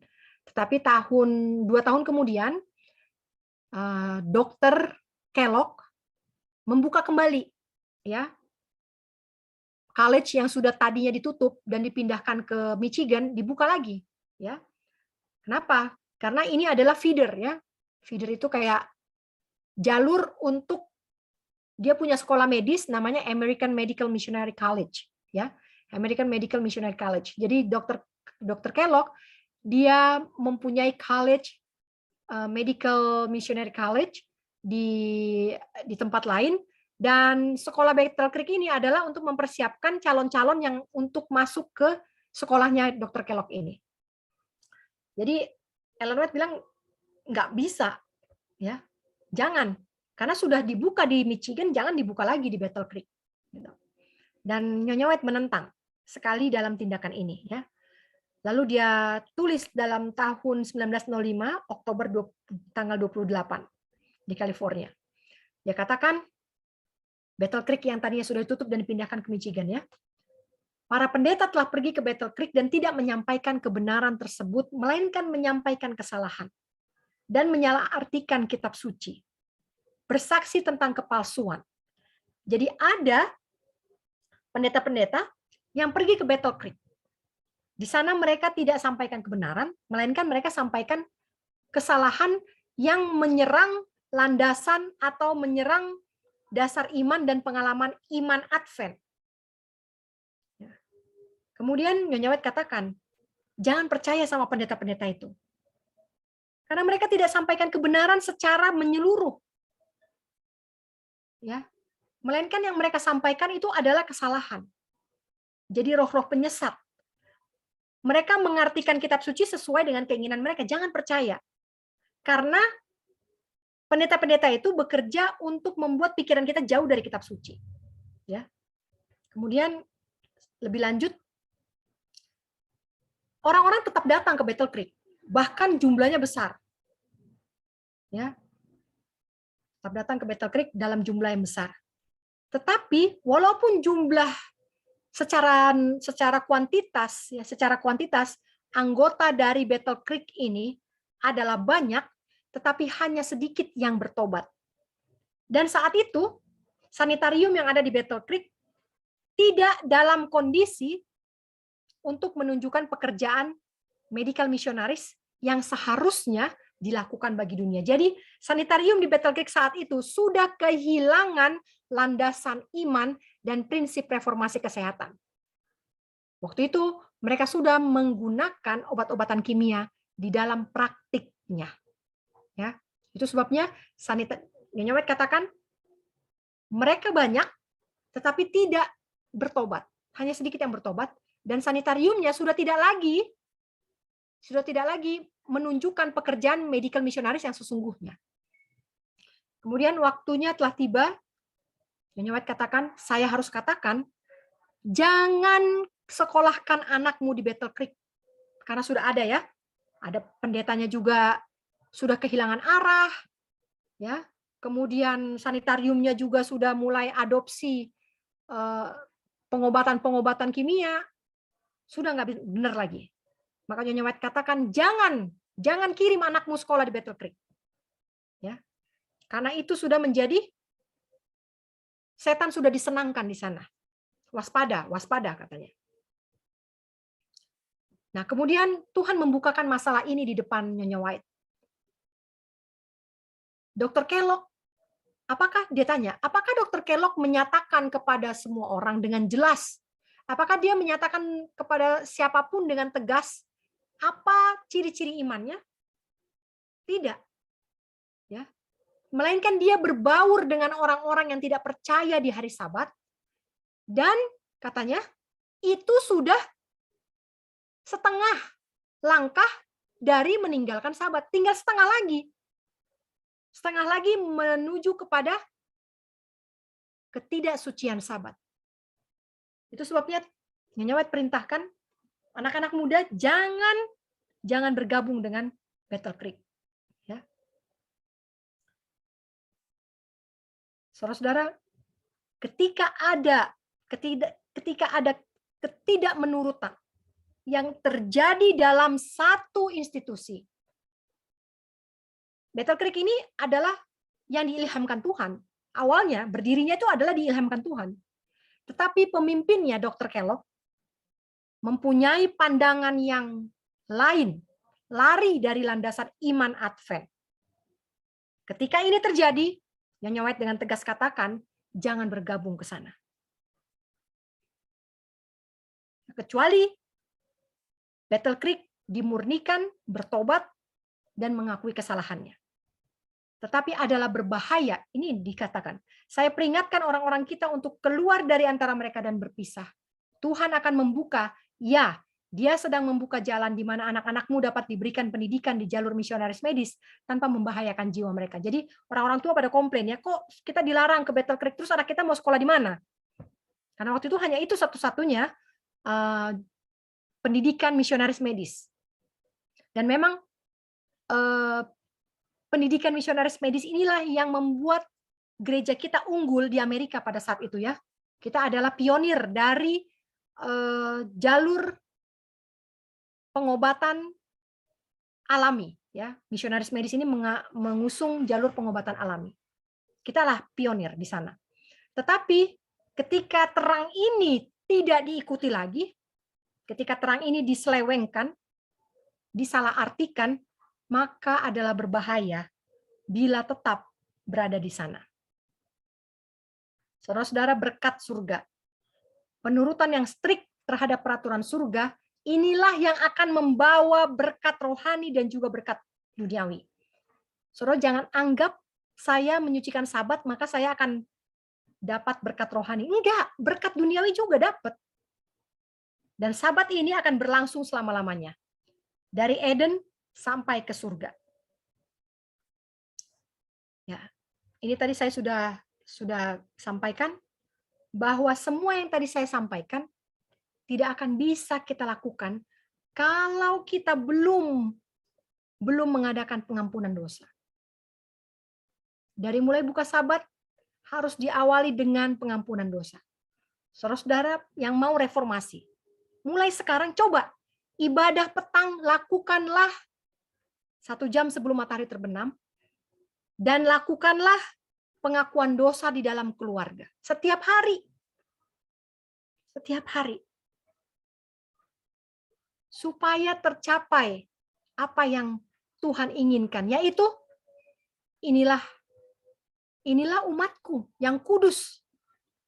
Karena mereka sudah kudus, maka mereka bisa menguduskan Sabat. Saudara-saudara, sebagai kutipan yang terakhir, dunia ini adalah tempat pelatihan kita untuk dunia yang akan datang. Kalau saya mau jadi orang suci di surga, pertama-tama saya harus jadi orang suci di bumi. Dimanapun saya berada, saya harus ingat bahwa saya dekat dengan Tuhan. Kita mau menyucikan Sabat di surga, amin. Tapi nggak bisa kita sucikan Sabat di surga kalau di bumi ini kita tidak bisa sucikan Sabat. Dan kita tidak bisa menjadi umat yang kudus di hari yang ketujuh kalau hari pertama sampai hari yang keenam kita tidak kudus. Mari kita bentuk, kita sadari apa sih yang masih salah? Apa yang masih salah dari kita? Apa yang perlu saya perbaiki? Ya. Dan ketika saudara lihat, ini kayaknya repot amat ini menyucikan Sabat. Dan ketika saudara-saudara praktikkan tapi nggak bisa-bisa, jangan salahkan requirements-nya. Jangan salahkan tuntutan hukumnya. Tapi mungkin saudara berada pada tempat yang salah. Karena jelas di kota akan 10 kali lebih sulit untuk menyucikan Sabat. Saudara-saudara yang masih di kota, lakukan. Selagi masih di kota, lakukan. Kuduskan diri masing-masing melalui penurutan kepada hukum Tuhan. Dan kalau saudara rasa tidak mungkin, maka berarti saudara berada di tempat yang salah. Pindah dari tempat itu, keluar dari tempat itu, pindah ke desa. Sama seperti saya, ketika saya jenuh, bukan jenuh ya, maksudnya putus asa. Setiap Sabat saya harus bangun jam 3 pagi, saudara-saudara dulu. Karena saya tidak mau terlambat. Ya. Saya punya bayi, tapi saya mengurus Sabat school, sekolah Sabat anak-anak. Kemudian kami juga yang mengurus kertas acara gereja. Suami saya juga bertugas sebagai komunikasi. Belum lagi dengan pelayanan-pelayanan yang lain, musik dan lain sebagainya. Saya tidak mau terlambat. Waktu itu kami hanya punya anak satu. Saya bangun jam 3 pagi dan mandikan anak saya jam 3 pagi. Gereja kami hanya 10 kilo, hanya 7 kilo dari rumah. Ya. Hanya 7 kilo dari rumah. Dan saya tetapkan diri saya tidak mau bercacat celah pada hari Sabat. Dan saya dapati bahwa semua usaha itu melelahkan saya. Dan sulit. Ketika saya mau strict, saya jadi marah. Saya jadi kesal. Tidak kudus juga. Ketika saya sudah tidak marah, saya strict, saya disiplin, tidak marah-marah, sampai di gereja saya bergosip. Atau saya biarkan anak saya, sementara saya mengurus semua pelayanan-pelayanan di gereja. Tetap saja saya berdosa. Tapi ketika saya pindah ke desa, saya dapati bahwa menyucikan Sabat sesuai dengan yang tadi. Ya, sesuai dengan tadi itu semua saya sudah lakukan dan 10 kali lebih mudah. Lebih mudah dan lebih membahagiakan. Boleh dicoba. Kalau saudara belum berhasil, minta terus kuasa dari Tuhan. Kalau belum berhasil juga, mungkin saudara berada di tempat yang salah. Baiklah, kalau ada pertanyaan saya persilahkan.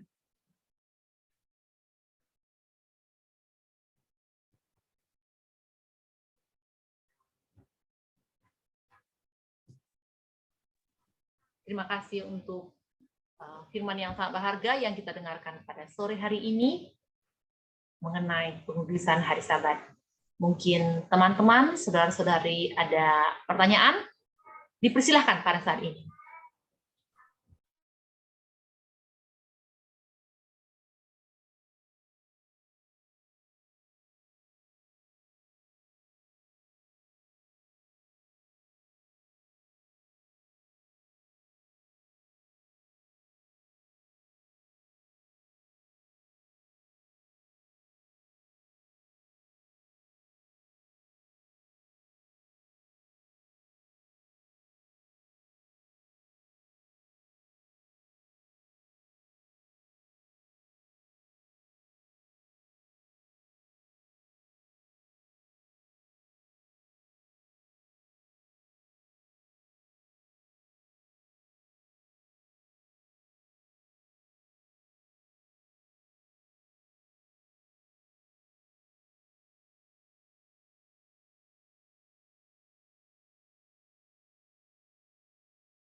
ada satu lewat tol tidak iya, bisa. iya. Bisa. Silakan. Ya, makanya jangan adakan perjalanan hari Sabat, kan sudah dibilang. Ya, jangan adakan perjalanan hari Sabat. Kalau bisa direncanakan, jangan sampai jalan hari Sabat.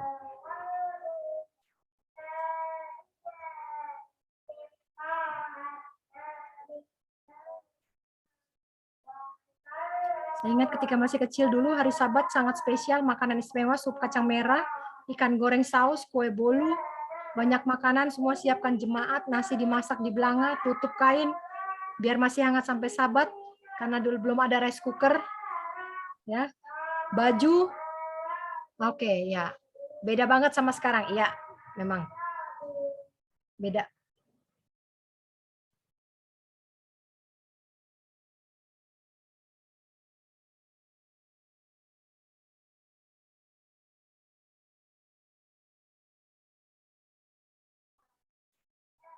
Ada lagi pertanyaan? Tidak ada lagi saudaraku, mungkin prakteknya yang perlu kita minta kuasa sama Tuhan untuk mempraktekannya ya. Ya. Jadi kita nggak akan tanya lagi, boleh nggak saya ini hari Sabat? Enggak. Semua itu akan otomatis kalau hari Minggu, Senin, Selasa, Rabu, Kamis, Jumat kita sudah hindarkan dosa. Otomatis nanti hari Sabatnya itu sudah lancar, ya. Tapi kalau kita mau usahakan hari Sabat doang jadi orang suci, sementara Minggu sampai Jumat kita nggak suci, ya nggak bisa ini. Nggak berhasil pokoknya.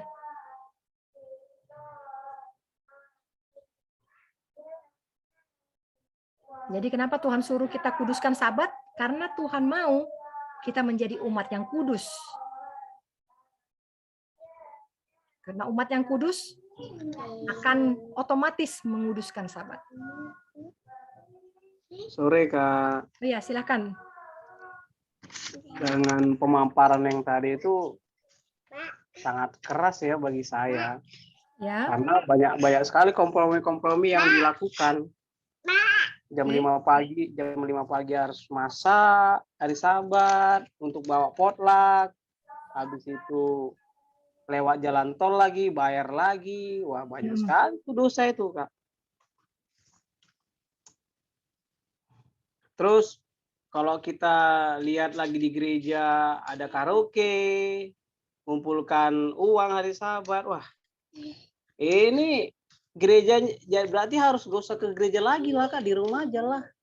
Kalau begitu. Demi kekudusan, apakah itu salah tadi perintahnya? Ya, hari Sabat 2-3 orang berkumpul. Kalau tidak ada pendeta, lakukan ini. Ada kita, ya.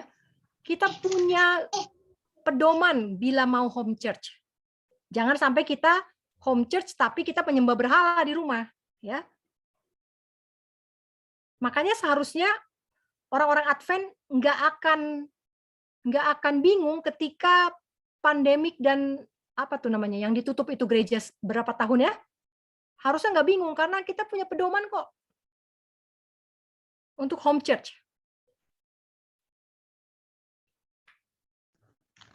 Berarti gak usah ke gereja lagi lah, Kak.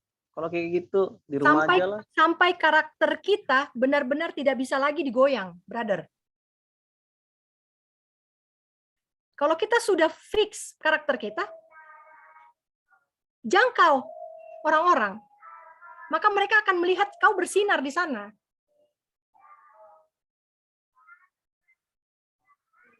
Oke, Kak, terima kasih. Ya.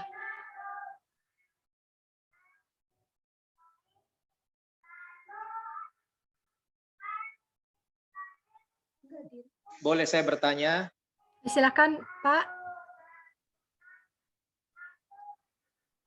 Ya, ini saya sangat menarik ya, materinya luar biasa dan memang sepertinya mengerikan ya kalau memang baru dengar pekabaran ini. Artinya harus mempunyai sikap benar-benar sikap yang tegas dan prinsip yang tegas ini. Tetapi kalau saya perhatikan, ya memang kalau memang mau jujur mau ngomong, gereja mana sekarang seperti itu? hampir-hampir tidak ada. Dan tergantung pola pikir kita sekarang, apakah kita mau terima atau tidak. Tetapi kalau kita mau jujur berdasarkan Alkitabiah maupun Roh Nubuat, memang demikianlah konteks pembelian hari Sabat yang benar. Nah, pertanyaan saya, kalau kita lihat memang sudah tidak ada lagi gereja, dan kita pasti lawannya bukan hanya kepada gembala, tetapi majelis, bukan hanya 1-2 orang saja. Nah, ini yang membuat kita kadang-kadang suka pasti kalah, kan ujung-ujungnya footing. Ya kan, ujung-ujungnya footing. Nah, sekarang kalau saya ambil pelajaran ini kan terang yang sudah kita terima. Kadangkala kita menjadi beban tersendiri kalau tidak kita sampaikan dan bahkan perjuangkan apabila kita sudah jadi bagian anggota majelis ataupun para penatua di dalam. Ini malah kadangkala yang sekarang ini mereka gampang sekali menuduh kita ini sempalan. Ya, ataupun kita sudah dapat Fanatik. kerasukan lebih parah lagi, kerasukan roh misionaris yang nggak jelas katanya, kan begitu. Ini kan harusnya ya yang memang orang-orang, ya maaf kata ya, orang-orang yang Farisi, level Farisi, maaf, orang yang memang benar-benar mempunyai posisi jabatan di dalam di dalam keimamatan, harus demikian sebagai pengajaran. Jadi kadang-kadang kita suka bingung, ya kok jadi awam yang mempunyai pekabaran yang keras gitu, lantang gitu suaranya. Nah, jadi apa sikap kita sekarang, Men? Oke. Sikap kita, ya. Saya senang pertanyaan ini, Pak. Ini fakta, ya. Lalu apakah kita dengan kalahnya itu kita juga berdiam diri, walaupun kita jadi sedih kita gitu. Ya, benar, Seolah Pak. kita ini memposisikan jadi orang asing. Ya. Kalau memang materi ini kita harus arungkan ya. Ya. Makasih. Jadi saya mau ambil satu kutipan dari buku TSDF, Pak. Kalau Bapak belum punya, ini adalah buku terjemahan bilingual saya yang terakhir tentang makanan, ya. Di situ dikatakan bagaimana sikap saya ketika ada meja potluck, ya. Ketika ada meja potluck, lalu orang-orang makan segala-galanya dan memuaskan nafsu glojoh keserakahannya di sana. Apakah saya harus tegur? Pak Malau, Pak ini, Pak itu, jangan kau makan ini, kau nggak tahu, kau ini begini. Jangan kita jelaskan di atas meja itu, Pak. Itu nggak boleh. Tetapi pendeta yang berasal dari conference itu wajib kita peringatkan. Itu dalam segi makanan, Pak.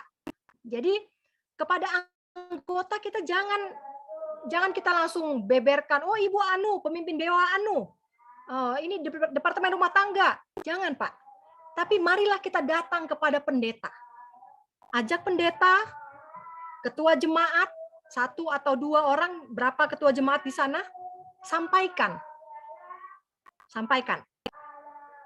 Jadi ini cara yang dinasihatkan ya, Pak. Dinasihatkan. Kita kan berjalan sesuai dengan nasihat ya. Jadi dalam hal makanan kita tidak disarankan untuk di depan meja kita langsung berkuar-kuar. Ya. Tetapi kepada pendeta conference kita wajib menegur. Kalau pendeta itu gelojoh kita lihat, kita wajib menegur dia 2-4 mata. Begitu, ya. Semoga menolong ya, Pak ya. Semangat terus, Pak. Jangan langsung lemas ya, Pak. Semangat terus. Bagaimana kalau melakukan perlawatan, mengunjungi sakit pada hari Sabat dengan transportasi sudah disediakan gereja. Selesai kebaktian Sabat di gereja. Home church. Oh, ini lain ya. Kutipan tentang home church lain, pertanyaannya adalah untuk perlawatan. Oke. Kalau perlawatan, Pak, ya. Tidak ada nasihat kita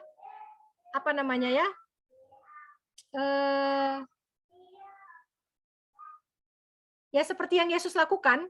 Yesus melakukan perlawatan adalah ketika dia berada yang ada di depan dia gitu loh. Jadi itu terjadi bukan karena oke, saya mau melawat, saya mau ini, saya mau itu, ya. Tetapi kita ketika saya melakukan perlawatan harus hari Sabat, transportasi disediakan gereja dan ini mengadakan perjalanan, ya. Apakah kita bisa merencanakan ini pada hari lain? Sebenarnya lebih kepada itu. Coba kita tanya diri kita, Pak. Apakah saya melawat pada hari Sabat karena saya nggak mau hari bekerja saya diganggu?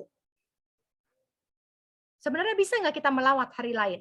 Bisa, bisa banget.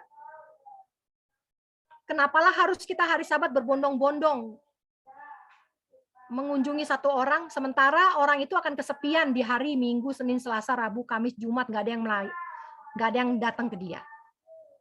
Ya. Kalau kita mau jujur, sebenarnya perlawatan hari Sabat pun itu kita lakukan karena kita nggak mau terganggu hari lain, bukan seperti Yesus ya. Kalau Yesus, dia ada di sinagog, dia lihat ada orang busung air, dia sembuhkan di sinagog.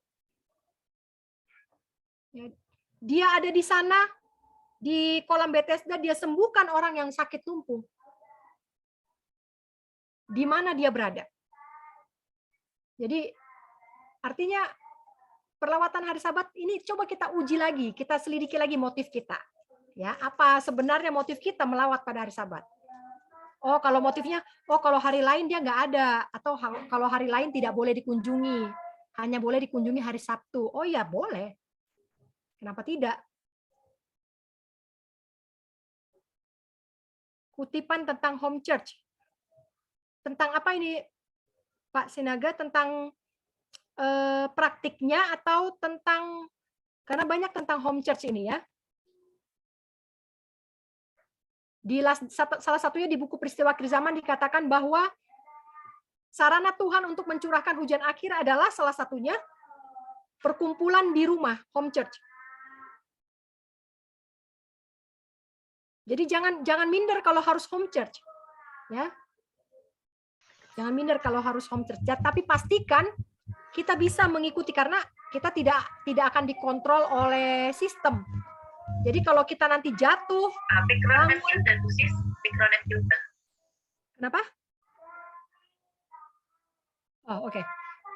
Kalau kita home church tapi kita tidak punya landasan yang benar, tidak punya pengetahuan yang benar, maka yang terjadi adalah kita menyembah berhala. Jadi begini, kenapa bangsa Israel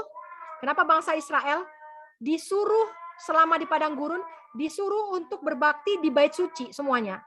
Ya, Tuhan bilang tidak boleh adakan worship di kemah-kemah. Semuanya harus di bait suci. Jadi sistem peribadatan terpusat dimulai ketika bangsa Israel keluar dari tanah Mesir. Kenapa dikasih tahu seperti itu? Karena bangsa Israel ini mentalnya budak ya. Mereka sudah 430 tahun diperbudak di tanah Mesir. Mereka tidak lagi mengenal tentang bagaimana penyucian hari Sabat. Yang mereka tahu adalah penyembahan berhala. Itu sebabnya untuk menghilangkan itu, Tuhan sentralisasi sistem peribadatan. Perpuluhan pun sentralisasi, ibadah pagi pun sentralisasi, tidak ada di rumah ya. Worship pagi tidak di rumah, worship petang tidak boleh di rumah. Semuanya sentralisasi. Ya. Karena untuk melatih bangsa Israel yang tidak mengenal Tuhan ini, supaya mereka diajarkan tentang hukum-hukum. Nah, sampai mereka ngelotok, ya, hukum itu ngelotok dan mereka tahu kebesaran Tuhan, mengenal Tuhan lagi, ya, maka Tuhan izinkan ibadah pagi dan petang, ya, tidak sentralisasi.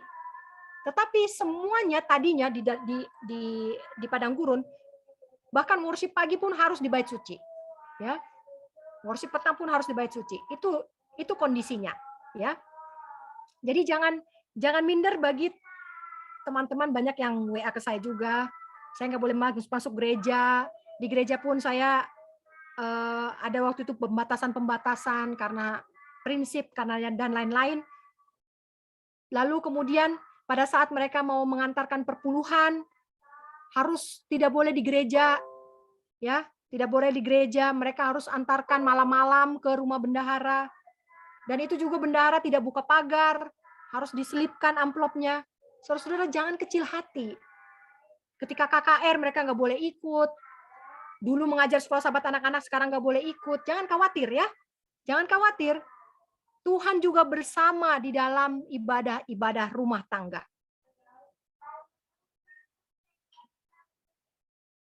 Oh ya, Child Guidance halaman 549 ini bukunya apa ya kalau bahasa Indonesia yang saya kurang tahu. Child Guidance ini buku apa saya nggak tahu ya bahasa Indonesianya, tapi ada tentang home church. Oh, mendidik dan membimbing anak. Oke. Mendidik dan membimbing anak. Halaman 549 ini versi bahasa Inggrisnya 549. Kalau versi bahasa Indonesianya halaman berapa, Pak? Ini. Mungkin chapternya aja, Pak. Child Guidance-nya chapter berapa? Kalau halaman dia berubah kalau bahasa Inggris dengan bahasa Indonesia.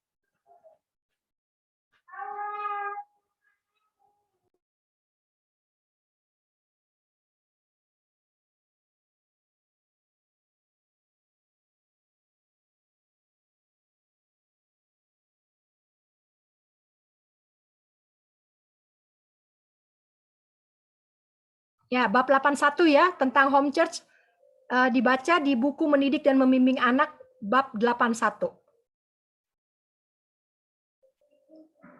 Baik, kalau tidak ada pertanyaan lagi, saya serahkan kepada moderator. Tutup dengan closing statement, Kak.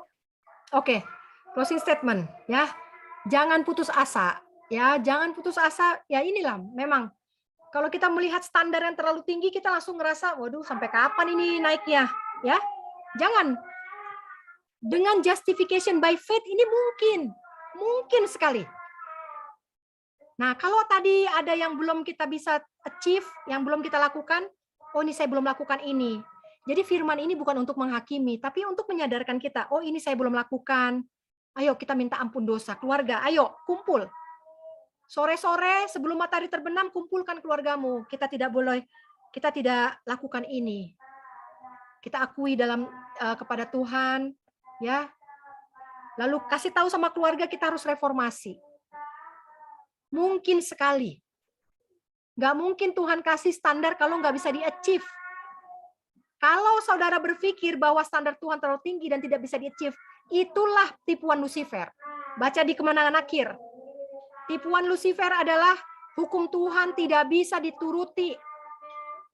Terlalu tidak akan bisa, tidak ada satu malaikat pun, satu ciptaan pun tidak akan bisa menurut. Itu tuduhan Lucifer. Jadi kita jangan berpikir seperti itu. Ya, karena kita bukan pengikut Lucifer. Jadi hukum-hukum Tuhan itu sangat mudah dicapai. Caranya hanya minta ampun dosa, sudah selesai. Lalu kemudian jangan ulangi lagi. Ya. Kiranya Tuhan memberkati kita, menyanggupkan kita tetap semangat. Tetap semangat. Yang tidak bisa ke gereja, home church. Yang bisa ke gereja, pastikan tidak berdosa. Pastikan tidak berdosa. Tuhan memberkati. Doanya, kita berdoa. Bapa di dalam surga, terima kasih. Karena Engkau memberikan kepada kami petunjuk. Apa yang tidak kami ketahui dulu, sekarang kami ketahui. Dan oleh karena ini, kami ditegur, kami diperingatkan, agar kami datang kepadamu dengan kerendahan hati mengakui dosa-dosa kami. Ketika kami mengakui dosa-dosa kami, seketika itu juga kami dibenarkan. Dan kami boleh pergi dengan damai dan tidak mengulangi dosa lagi.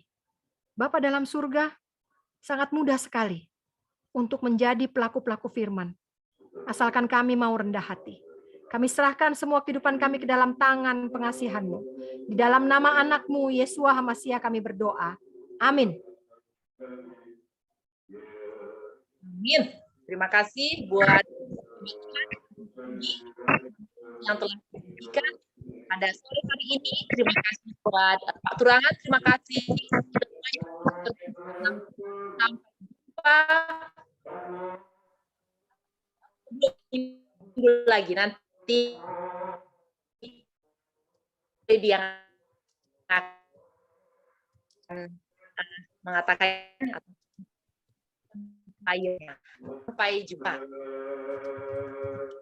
Terima kasih, Lady. Ya, sama-sama Tante.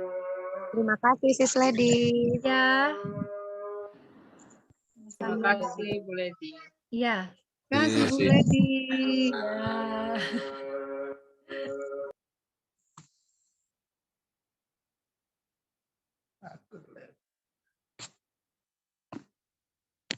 Terima kasih, Kak.